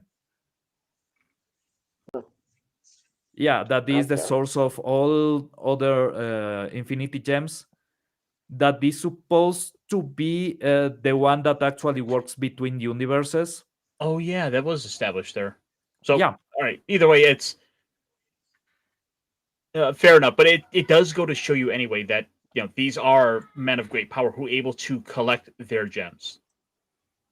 Indeed, men of great power. They're all alone. At least that Reed has a hot wife. And you'll come to find out more. Yeah, it's like all that, like this whole portal thing and these mysterious strangers. Like the family doesn't know about anything about this all. Like Sue wanted him to get rid of this portal and stop doing this. This is Reed going behind her back to look into something she explicitly asked him to give up. Not the first time for this era. If you remember, the prison on the Negative Zone is built originally against Sue's wishes. Mm-hmm. For this era, it's pretty common for this character to be doing things against the will of his wife. That is really weird because if you go 20 years earlier, the guy was basically really good dealing with wife issues. His real problem was the government and other super people, but his wife was not an issue there. Well, I walked into something. So I took it. Caster wrapped up his sauce and Pablo transitioned into it. Okay. Go ahead, continue, Pablo. Oh, do I transition? Okay, let's transition. No, wait, on camera, that maybe is quite immoral, but... Pablo, I will respect your pronouns. I don't care what these guys think.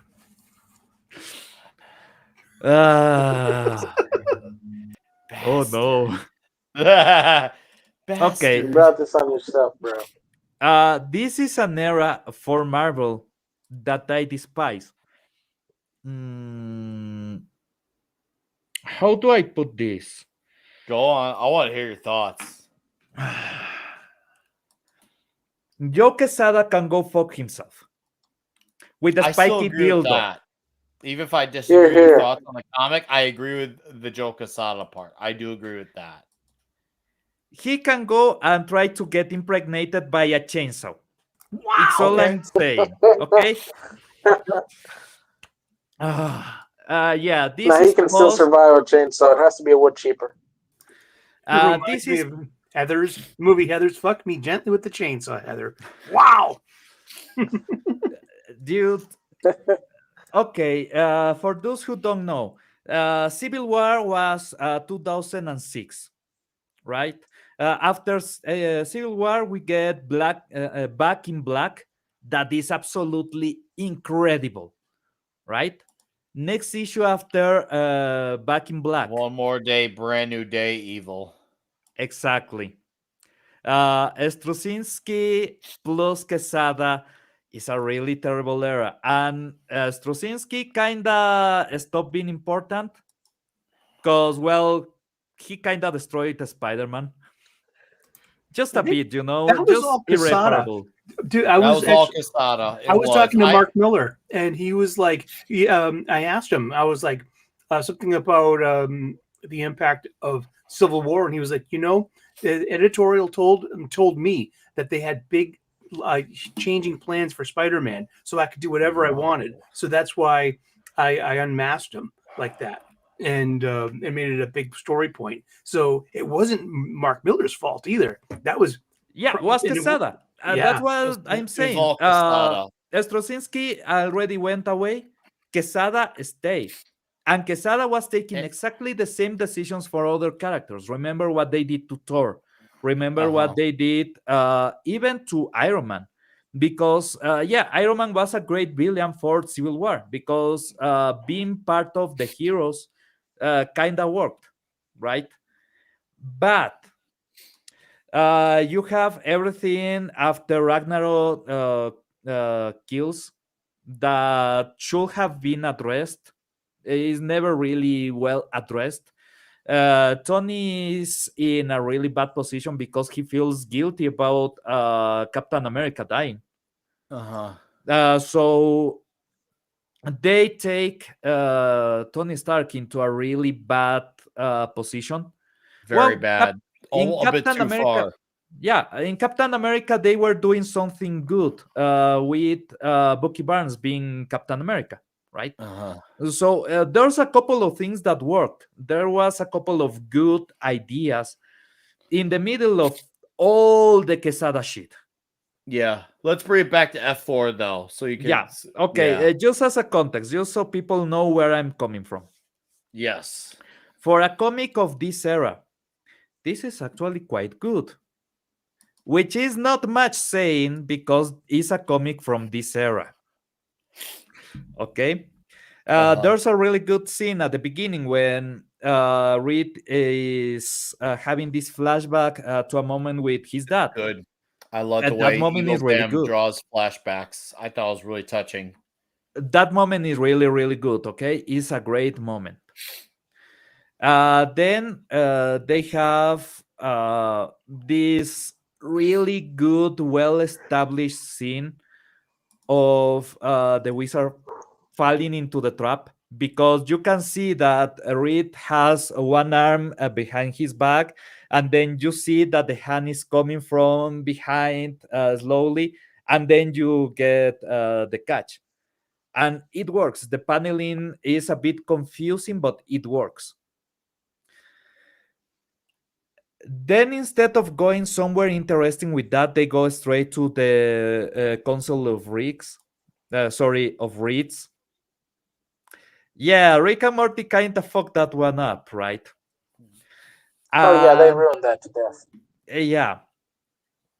It's an interesting concept until you think about the ramifications of everything, because if there's a group like this console that has all this level of power and they can monitor Galactus appearing in a universe and they can deploy and stop Galactus in any moment, all the fucked up things that happen on 616 during the past 10 years of comics, the assholes should have helped. I don't agree on that because at that point you're playing God a bit too much. And that was They the are playing argument God. Reed had argued with They've the other already Illuminati. That surpassed the was point something of playing Reed God, dude. argued with the Illuminati guys on, are we going too far with our decisions? Obviously, that's events that play on much later in Avengers, New Avengers.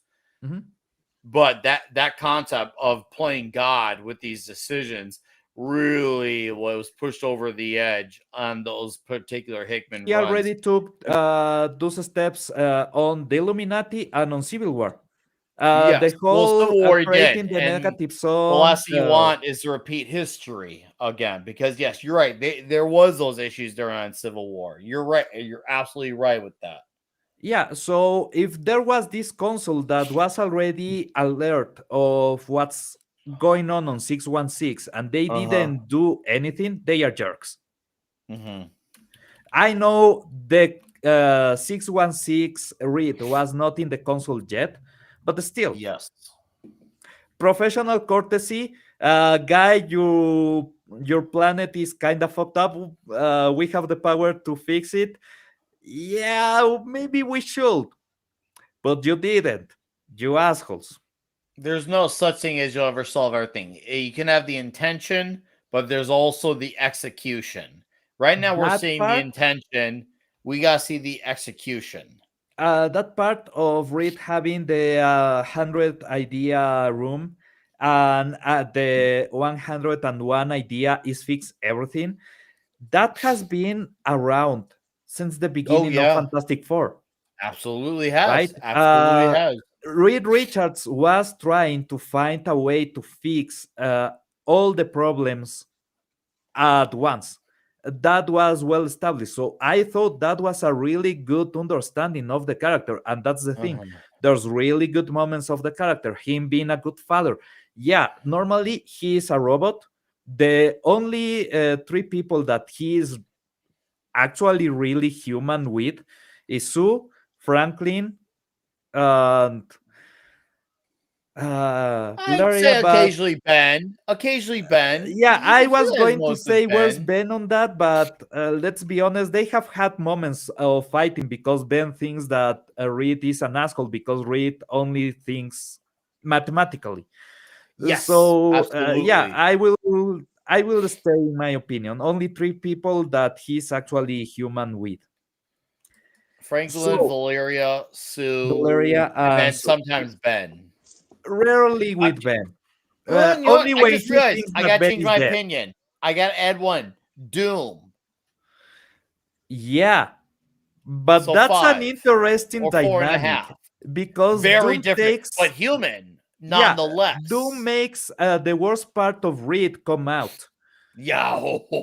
So that's why he's so human with Doom, because he's acting from a point of anger, from a point of the Jealousy? worst part of himself, the part that he never learned to tame, because he can be enraged. Reed Richards can be enraged easier than he can be moved, that he can be a touch on the feelings in a good way, you know. And it's because that's a part that he never really learned to control, because it's not really a part of his life. And we have seen on the comics that when he's angry, he is a bastard.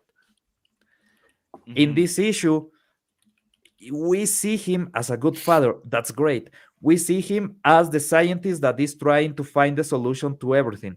That's absolutely perfect. The concept of a bunch of Reeds hanging out, dealing with solutions to everything, and not actually doing anything in any of the universes where they are hanging around takes away from the concept, because if one Well, we read don't know is, what they've accomplished yet. yeah, maybe it's because I know a bit of the forward story that I also think that they are a Okay. bunch of bastards, Okay. because Hey, they and they are a could be bunch of. bastards too. Oh, they could be too. See, that's how blurry my memory is. I haven't read this such a long time. I don't even remember what happens. So if you're already a few issues ahead, you may have some foresight that I don't. Reed is not exactly a great man.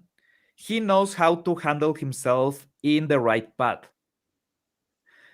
But he's an emotional bastard. When Ben tells him that he is because Ben is right. Right? So the character itself is really easy to tip in the wrong direction. A bunch of him, not a great plan. You could be right on that. And if I feel that you are right on that, I will happily concede that to you several issues down the road. I still have my reservations, but I was still very fond of this issue, despite where I Oh, the initially issue is was good. way back when. And it's not just because of where it was, where Marvel was. I really enjoyed this issue, and I actually have some really optimistic feelings of going back and revisiting this now because of this issue. But we'll see. Do you got anything else to add, Pablo? Because otherwise, if you don't, I'm gonna let Fenrir That's it. take the It's a well put together issue in a bad moment with some misconceptions about the character. That's it. All right. Cool. Fenrir, you're up, sir.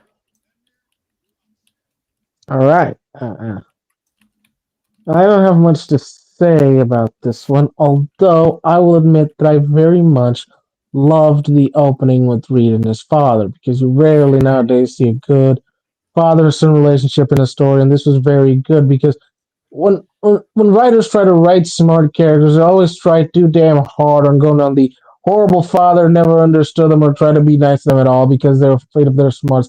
But I hated that. I really enjoy when good fathers are shown that their kids having a good time. I also Likewise. enjoy that from that, Reed is also a good father.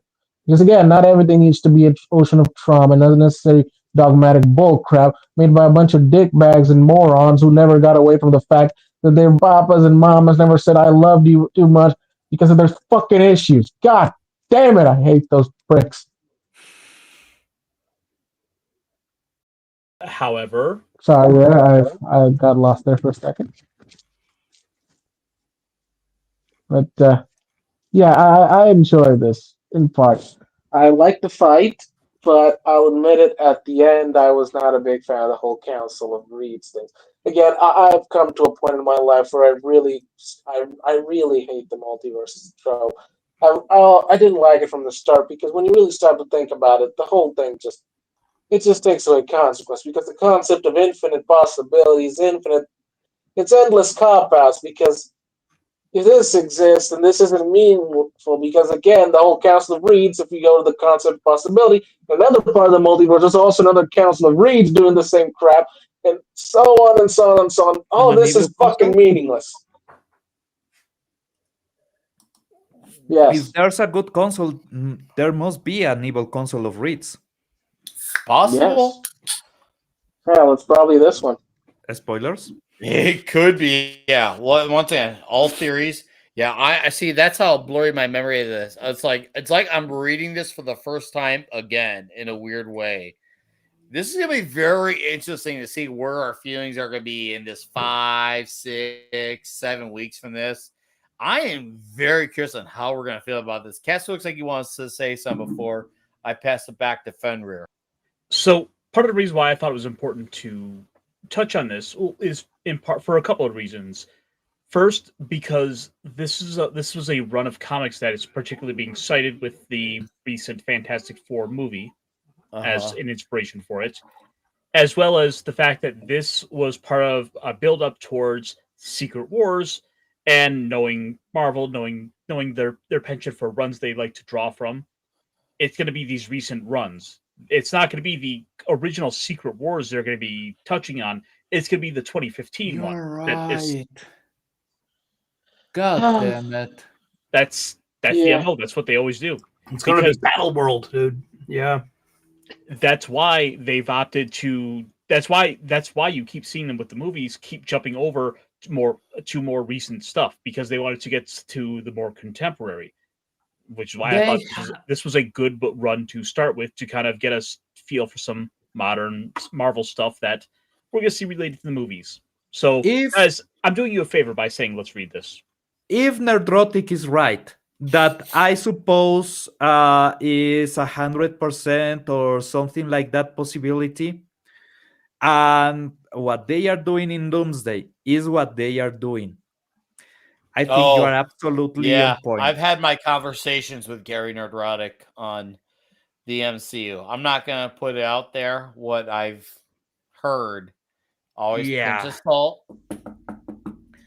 But, oh boy. Okay. Also, what's up, Andy Masterson? How you doing, buddy? Nice to see you here. Go ahead, Pablo. The main rumor, the one that Gary is really open about, is that basically Doom is trying to forge a new version of reality where the multiverse is only one universe. Yes. Yeah. Okay. Like a Doom, or Doomstat's basically the main universe. Yeah, basically. exactly. So I can see them going into some of these that way. They already showed the console of cans, so that's also part of the stupidity of Marvel right now. But I think you are absolutely right. They will try to go in this direction, and this is the worst direction that they can go right now. Just do a reboot, nothing else. Stop trying to explain the reboot. This crap failed. Yeah, DC is also trying to justify the reboot on Peacemaker Season 2, and they are fucking it up even worse. Don't explain because really, when you think about it, this is absolutely horrible. Yeah, just do the reboot. Don't tell us, show us a new version of Iron Man, a new version of Spider-Man, we will be okay. Stop trying to. They should literally just stop for a couple of years and just release something. Exactly. God damn it. Yeah, I think you're right. They are going in. If morons like us can come up with this, it's insane that they can't. Dude, they had a chance to introduce the full concept of the Beyonder. Instead, they are going into this. Let's be glad, because there's only one man that can be Beyonder, dude. It was a way to sell toys. I know. It was fun as fuck. Original Secret Wars was great. You get the symbiote suit. You get Doctor Doom basically becoming a god and saying, "This is boring. Being a god is beneath me." Just go there. It's fun. It is. That is such a great line. Yeah, but that's the thing. That's all fun. They don't do fun. But I think we are getting a little ahead of ourselves. We'll get to that point in time. Oh yeah. Back to where I was. One more thing I'd like to add. I really, really became a little sad when I realized that this was written by Hickman in a way. And then I look at his modern works, and really, it's disappointing how much the man has gone so far up his ass. He's probably finding Christmas presents. Seriously, all of this, it all feels natural. It gets to the point. There's not this constant build of unnecessary crap. It actually feels like a story on a TV show that's actually an episode. Everything with Hickman nowadays feels like the first step on a 5-chapter thing. You guys, I think you guys are getting a little caught up in hating on him for what will come and not for what this is. Well, we're at the. I agree with Caster on that, because we got to judge the F4 run for the F4 run. I do agree with Caster on that, that we do gotta judge the Like- F4 run. Okay, yeah. Who read GODS? Who's reading Ultimate Spider-Man? Current Jonathan Hickman. It's not great. I mean, Ultimate Probably Spider-Man is not, but we're good. judging off the F4 run because that's what we're judging it on. And No, but that's why my I point. cast How the hell did he go from this to all the crap he's been releasing? How? It's but Drugs? it's mildly relevant. No, dude, no. Drugs make you fun. The years of coke on tits and Hollywood proves that to us. This is not drugs. Yes, I know. The problem, though, in a lot of cases, is a lot of that was also in part. This is really still. This is still, I believe, Marvel as a separate company. This isn't the Marvel that got taken over by Disney yet. This is a Marvel that is not. This is a Marvel that doesn't have Disney overhead getting in and interfering. Mm-hmm. It's I think it's 2012, 2014, around that, where Marvel is bought by Disney. 2012 was Star Wars, right? Correct. I think 2008, 2009 is when Disney bought Marvel. Oh, so they are in the transition, but they are not fully integrated then. Right. These are like the last years of the Joe building. Quesada run, and Axel Alonso takes over in 2011, and that's when Marvel goes woke. By the way, you can still go to the original Marvel building on New York. It's still yes, there. you can, just like you go to Universal Studios and go visit the OG Marvel park side of the park as well. Fenrir, do you have anything else you want to add to this issue before we wrap this issue up? One more thing. Sure. I really enjoy this look for Reed Richards. Especially because it looks absolutely not like what we're getting today. Pedro Pascal is a pussy. He sucks. Well, yeah, and snow is white and water is wet. I'd like to take a moment to appreciate Sue's badonkadonk. Oh, yeah. That's such a toxic man, Eric. I'm objectifying with my male gaze. You are doing objectifying. He also had pretty good tits, too. Order. How dare you say and do that? All right, guys. Well, you know what? I want to we'll probably go like half hour more. We'll call it a night, but I want to go over a little something. Okay. For me, I didn't have too many new books that came out this week. So whether it's new or old, it's about whatever you're reading. New or old doesn't matter. We need to specify our status. It's not important. But as far as new books that came out, Flash Gordon number 11 from Jeremy Adams, Will Conrad. I'm going to get it up for you guys because this was fucking awesome. And I loved it. Where Flash is going to end up, woo-wee, I don't know. I'm concerned for a man, but he's in a good spot. I mean, not in this it's ideal and not ideal at the same time. But however, what happens in this issue is so much worse for our lead protagonist. And Will Conrad's heart. Ooh, look, Eric can get it up too, dude. Flash Gordon number 11 was great this week. So I'm just saying as a highlight, oh, dude, because I only had this Peacemaker season 2. Because it's just a bunch of guys getting it up on screen. Oh God, not watching Peacemaker, but yeah, I didn't have too many new books to read, but I'll tell you what, man, I really enjoyed Flash Gordon a lot. I'm happy about it.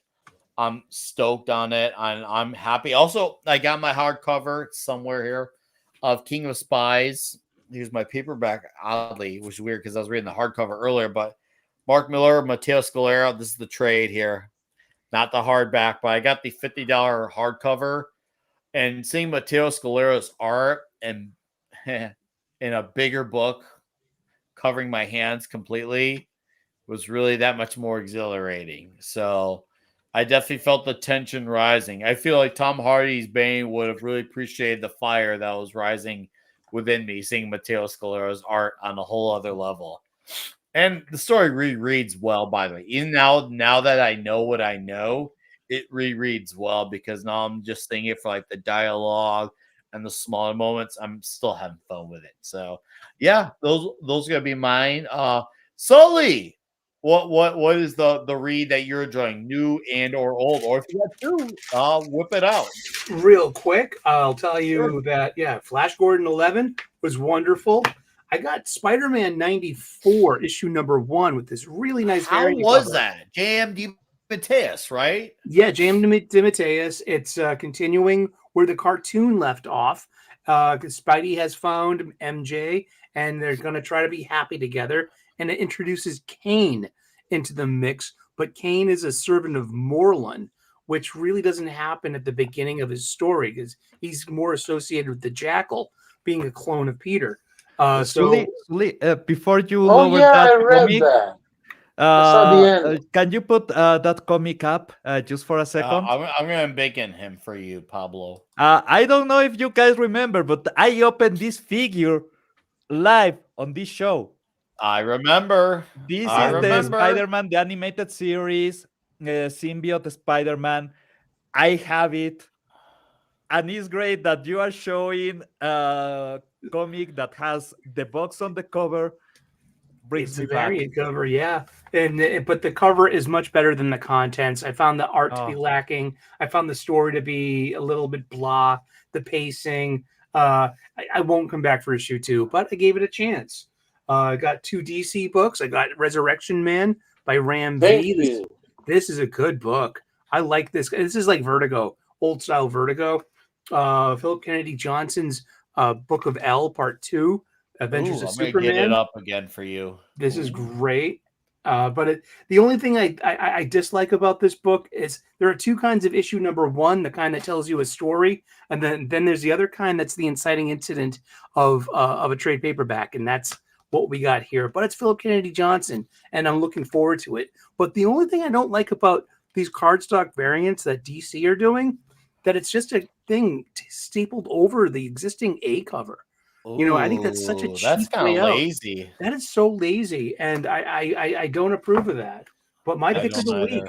is G.I. Joe, A Real American Hero by Larry Hama, issue number 320. Joe. Yeah, knowing is half Paul the battle. Pelletier. Beautiful. Nice. Yeah, great art. This is so much fun, and if you're into it, next month is going to be issue 321. So it is a silent interlude callback issue. It's a new silent interlude with the 2 snake eyes. It's going to be issue 321 because silent interlude was issue 21. Yeah, those are my funny Man, books that for the week.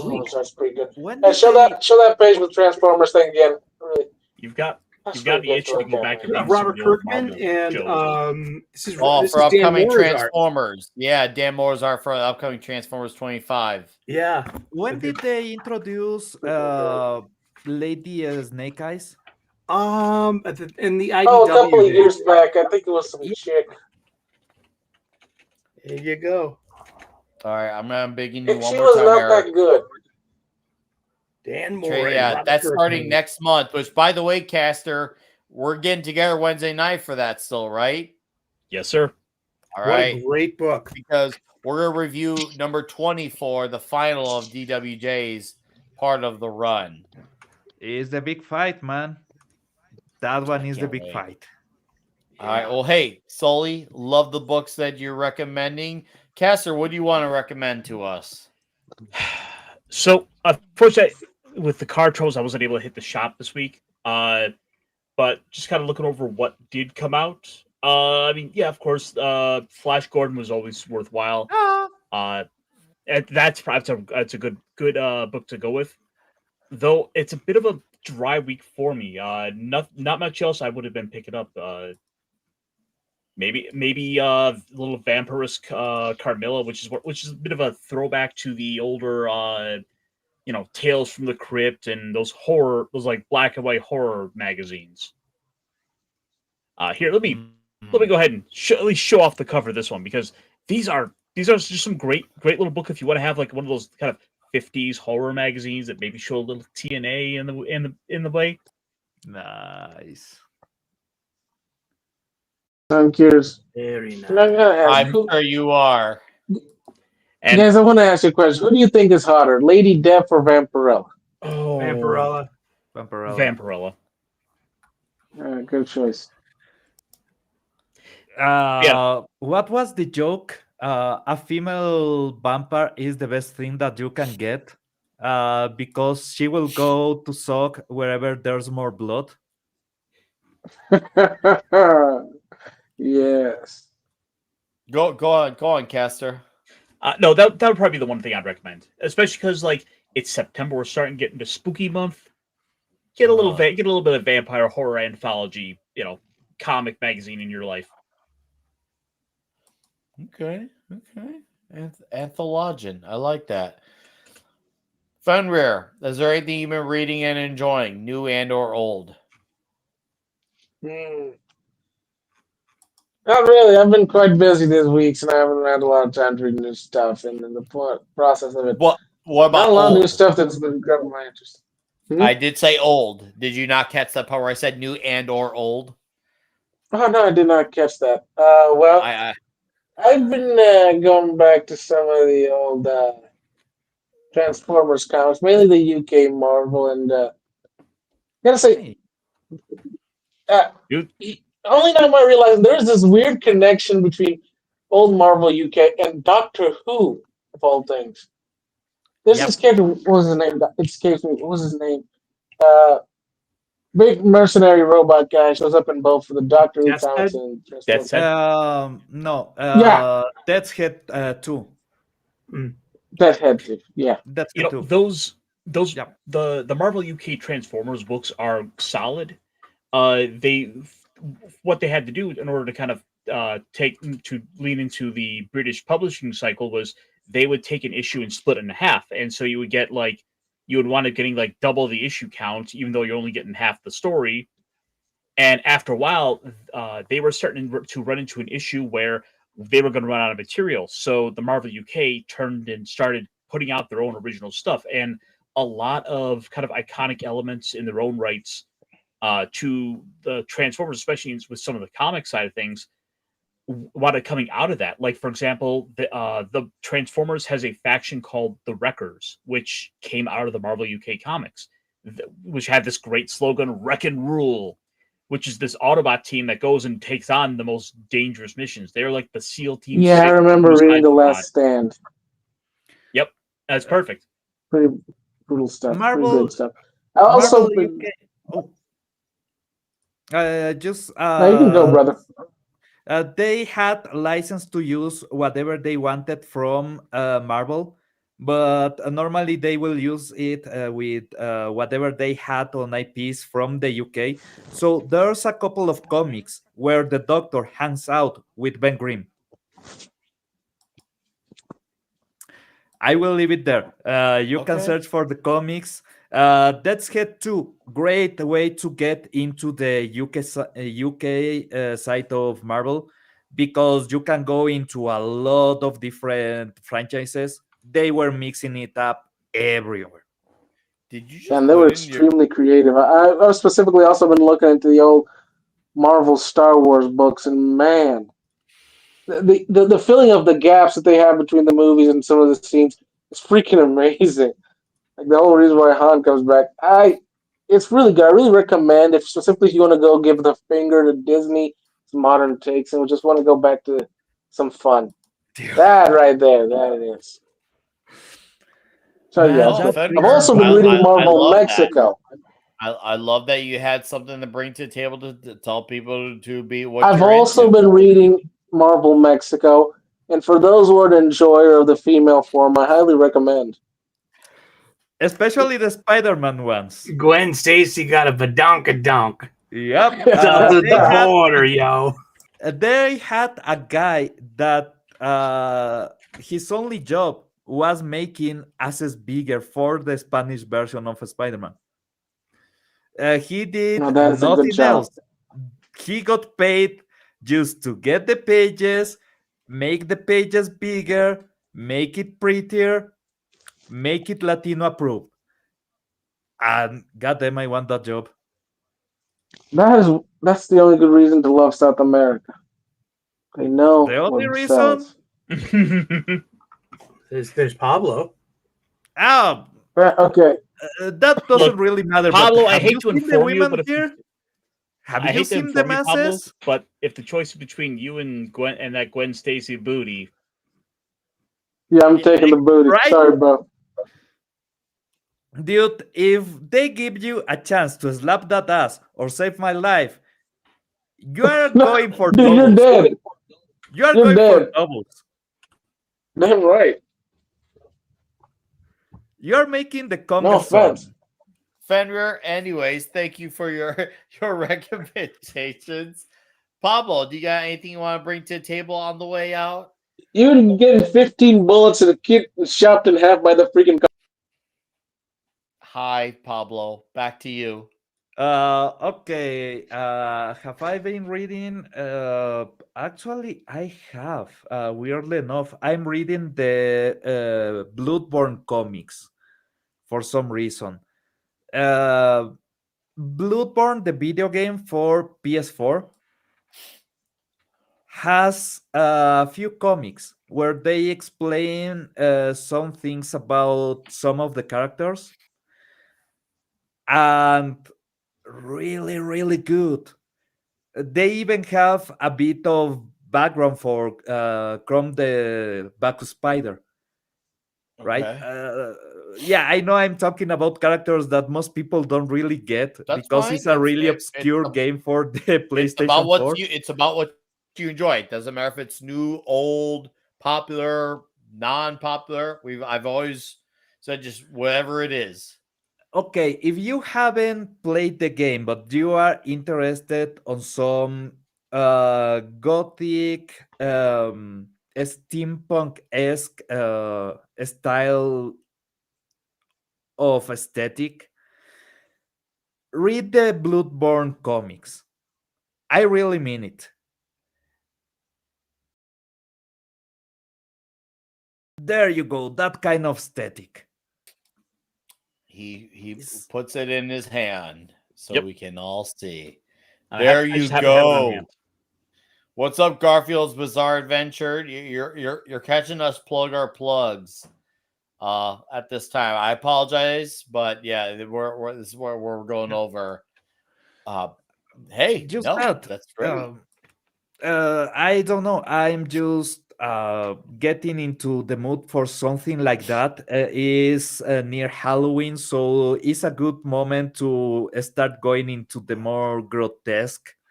Uh, a lot of really good comics come out on this time of the year. A lot of horror comics specifically. So I will point you to that direction. It's a good month to start reading that kind of stuff. And yeah, for plugs, Mi Desecha Español, we are doing La Tangente, where my best friend and me just ramble about stupid shit. And yeah, it's called the tangent because we really go into a tangent. Even when we are trying to do a short show, a 1 hour show, because my best friend is about to go into the plane to get back into the US to New Jersey. We are still just talking random video game shit. So if you enjoy that kind of stuff, I will really recommend. Otherwise, Nick, thank you for having me, guys. It's always a pleasure. Solly, dude, I haven't seen you in a long time. We still have pending some matches on Star Wars Squadrons that I can buy on PC now because they made peace with Gina Carano. I can spend $5 with them. No more, but $5. I'm okay. Nice. Star That Wars was- Squadrons is a great game. You're gonna love it. It's original trilogy, and it's just you. I love to fly those starfighters. Dude, I played on the PS4. The issue is my PS4 is dead, and I don't have money to fix it, so I'm playing on PC. It's $5 on Steam. Hey, I could, Pablo. yeah. All right, Brother. thanks for being here, man. It's been fun talking some classic books with you. Okay, it's been divine. It's been fulfilling. I'm glad you're eating pizza again. That's a huge deal. I'm just saying, Yeah.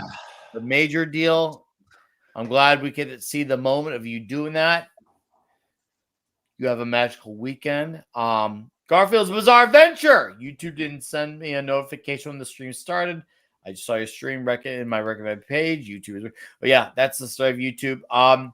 If you can, Garfield, this is a key word. If I try to have a consistent time on this new Saturday start time. I don't know what time zone you're on, but I'm on Central Time. On Central Time is somewhere between 6 and 6:10. So I don't know if you have like a note section on your phone, just put 6 and 6:10. If you're on Eastern, 7:10, Mountain Time, 5:10, Pacific, 4:10. That's when the show starts. I tend to write my stuff down rather than rely on the notifications for those who are consistent with their times in case YouTube doesn't send the notification. I personally find that very handy. Like Wes, Thinking Critical, I can tell you by memory when he starts. 9 o'clock a.m. Central, which is 10 Sully's time. Mm-hmm. I know. I don't have to rely on the notification. I know it's there. And also, if you set an alarm for that, if you set an alarm on your phone, you will always get a notification if you set it up manually. But yes, that just a little suggestion. But anyways, good to see you here, buddy. Thank you for dropping in. Fenrir, what do you got to plug on the way out? Are you gonna be somewhere, or are you going to spread nades into the world? Well, I do not throw that possess in. AIDS, and I have absolutely no plans to be anywhere else. Let's let Fenrir So have it. I Go think ahead. I'm going to be watching Team America again until I once again learn the ancient art and language of Durka Durka. So, yeah, you already know to follow me. You know my Twitter, my YouTube, and all my crap. So stay tuned. I'm writing a book, and Pablo, we still have to talk about that man. Dude, send me the link again, because I had to format my PC twice. I lost everything on bookmarks for Google Chrome, for Firefox, and all the passwords for FileZilla. So I need to get those passwords back because I really need to connect to some servers. I work with those servers every day. Send me the link. Pablo, this is why you need to have a Okay, I will physical send it password again. book. This is the kind of thing that by contract I cannot even memorize. Yeah, that's the problem. I'm fucked. D-Buds, Nick Weiser, same bat time, same bat channel. Fenrir, it's been divine. It's been fulfilling. It's even been It always pleasuring. is. Sorry I couldn't make it in the past few weeks. I was super busy with work. Okay. I But I'm know back. things come up your way. I'm glad you're in here. Caster, plug out. Well, here in about an hour or so, I'll be on over with Snowdub for the Cotton Council, where our little fuzzy friends are going to be up there. Have a little chit chat and having their fun. Should be hopefully doing a little bit of role RPGs tomorrow, but more importantly, I'm planning to do a live stream tomorrow to talk about the new Kamen Rider, which is premiering for it's kind of US debut. So look for that tomorrow. Other than that, the regular shows will be resuming as usual. Monday nights, 9 p.m. Eastern for the Mech Pit Chat, where we talk about big robots.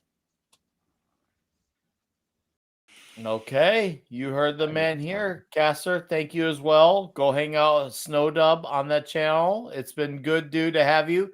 I'm glad you recommended the F4 book. We're going to have some wild conversation the next several months ahead because of it. Our show will be better for it to have some actual conflict on it. It'll be great. And on my channel, and I'm going to get to our guest last. On my channel, next week, Caster and I are going to record our video for Transformers number 24, final issue of the DWJ run. Keep your eyes and ears open for that. That will be up probably Thursday morning, if not late night, Wednesday night, reviewing the finale of the Transformers run before it transitions to Robert Kirkman and Dan Mora. On Toxic Tuesday, of course, on Rumble, we're talking American Pie next week. course, we'll be back here in 2 weeks for Clobby's Comic Shop. And Midnight's Edge After Dark should be back next week as well on Tuesday. So I'll be here for the Tuesday edition of that. That's what's come my way. But last but not least, our guest who has been here with us, which once again, I'm so glad he's finally been on here. It was so much fucking fun to have him on. And I cannot wait till it happens again. And I got to make sure I fight tooth and nail to have him come sooner, much rather than later. Eric, it has been fulfilling. I feel like a full man having you on here. And I feel like a fool man. Full man. I'm so happy in more ways than one that you Me came too. on the show. It's been good to catch up and good to see you again. And I have a real life friend in Nick Weiser.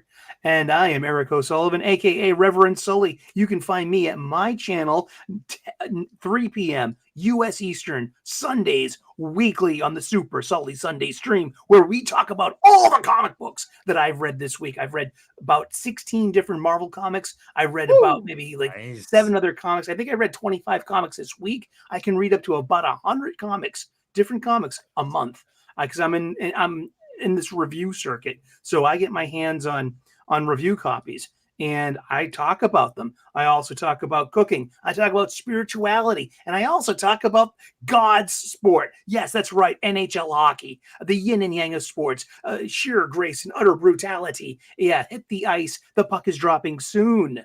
That's right. And thank you very much, everyone. It's been fun. It really has. Love talking comic books. Great crowd. Yeah, no, we had a really great engaging crowd. We had at plus 20 a few times too. Guys, that's Sully's YouTube page. If you somehow not sub, go make it happen today. Sully, sir, I am so happy you finally came on here. It was so long overdue. But now that we finally broken the ice, we can cement the relationship further and get you on here sooner, much rather than we'll later. get to third base next time, Waka waka. Yes, I can't wait. Hey, Top Gun has nothing on us. All right, chat. It's been great, but we're getting the hell out of here. Thank you for supporting the show. Thank you for being here. Your time, whether it's a little bit, some of it, half of it, most of it, all of it. It's all appreciated nonetheless. Thank you, JT Kirk, for the super chat. Guys, go enjoy Snow Dub. Go enjoy Flashcast. Go enjoy your weekend, whatever it is you're going to do. But I'm happy to be here. Remember, skip week next week because I'll be at the meetup. Maybe I might stream from my phone for the Krigler meetup. We'll see. But there will be no Clobby's Comic Shop. But remember, ASM number 82, Fantastic Four 571. So those who want to read along with us for the foreseeable future. Anyways, we're getting the hell out of here. Goodbye. Good fight. Good night. I smell horse shit. It's horrible, but I can smell it.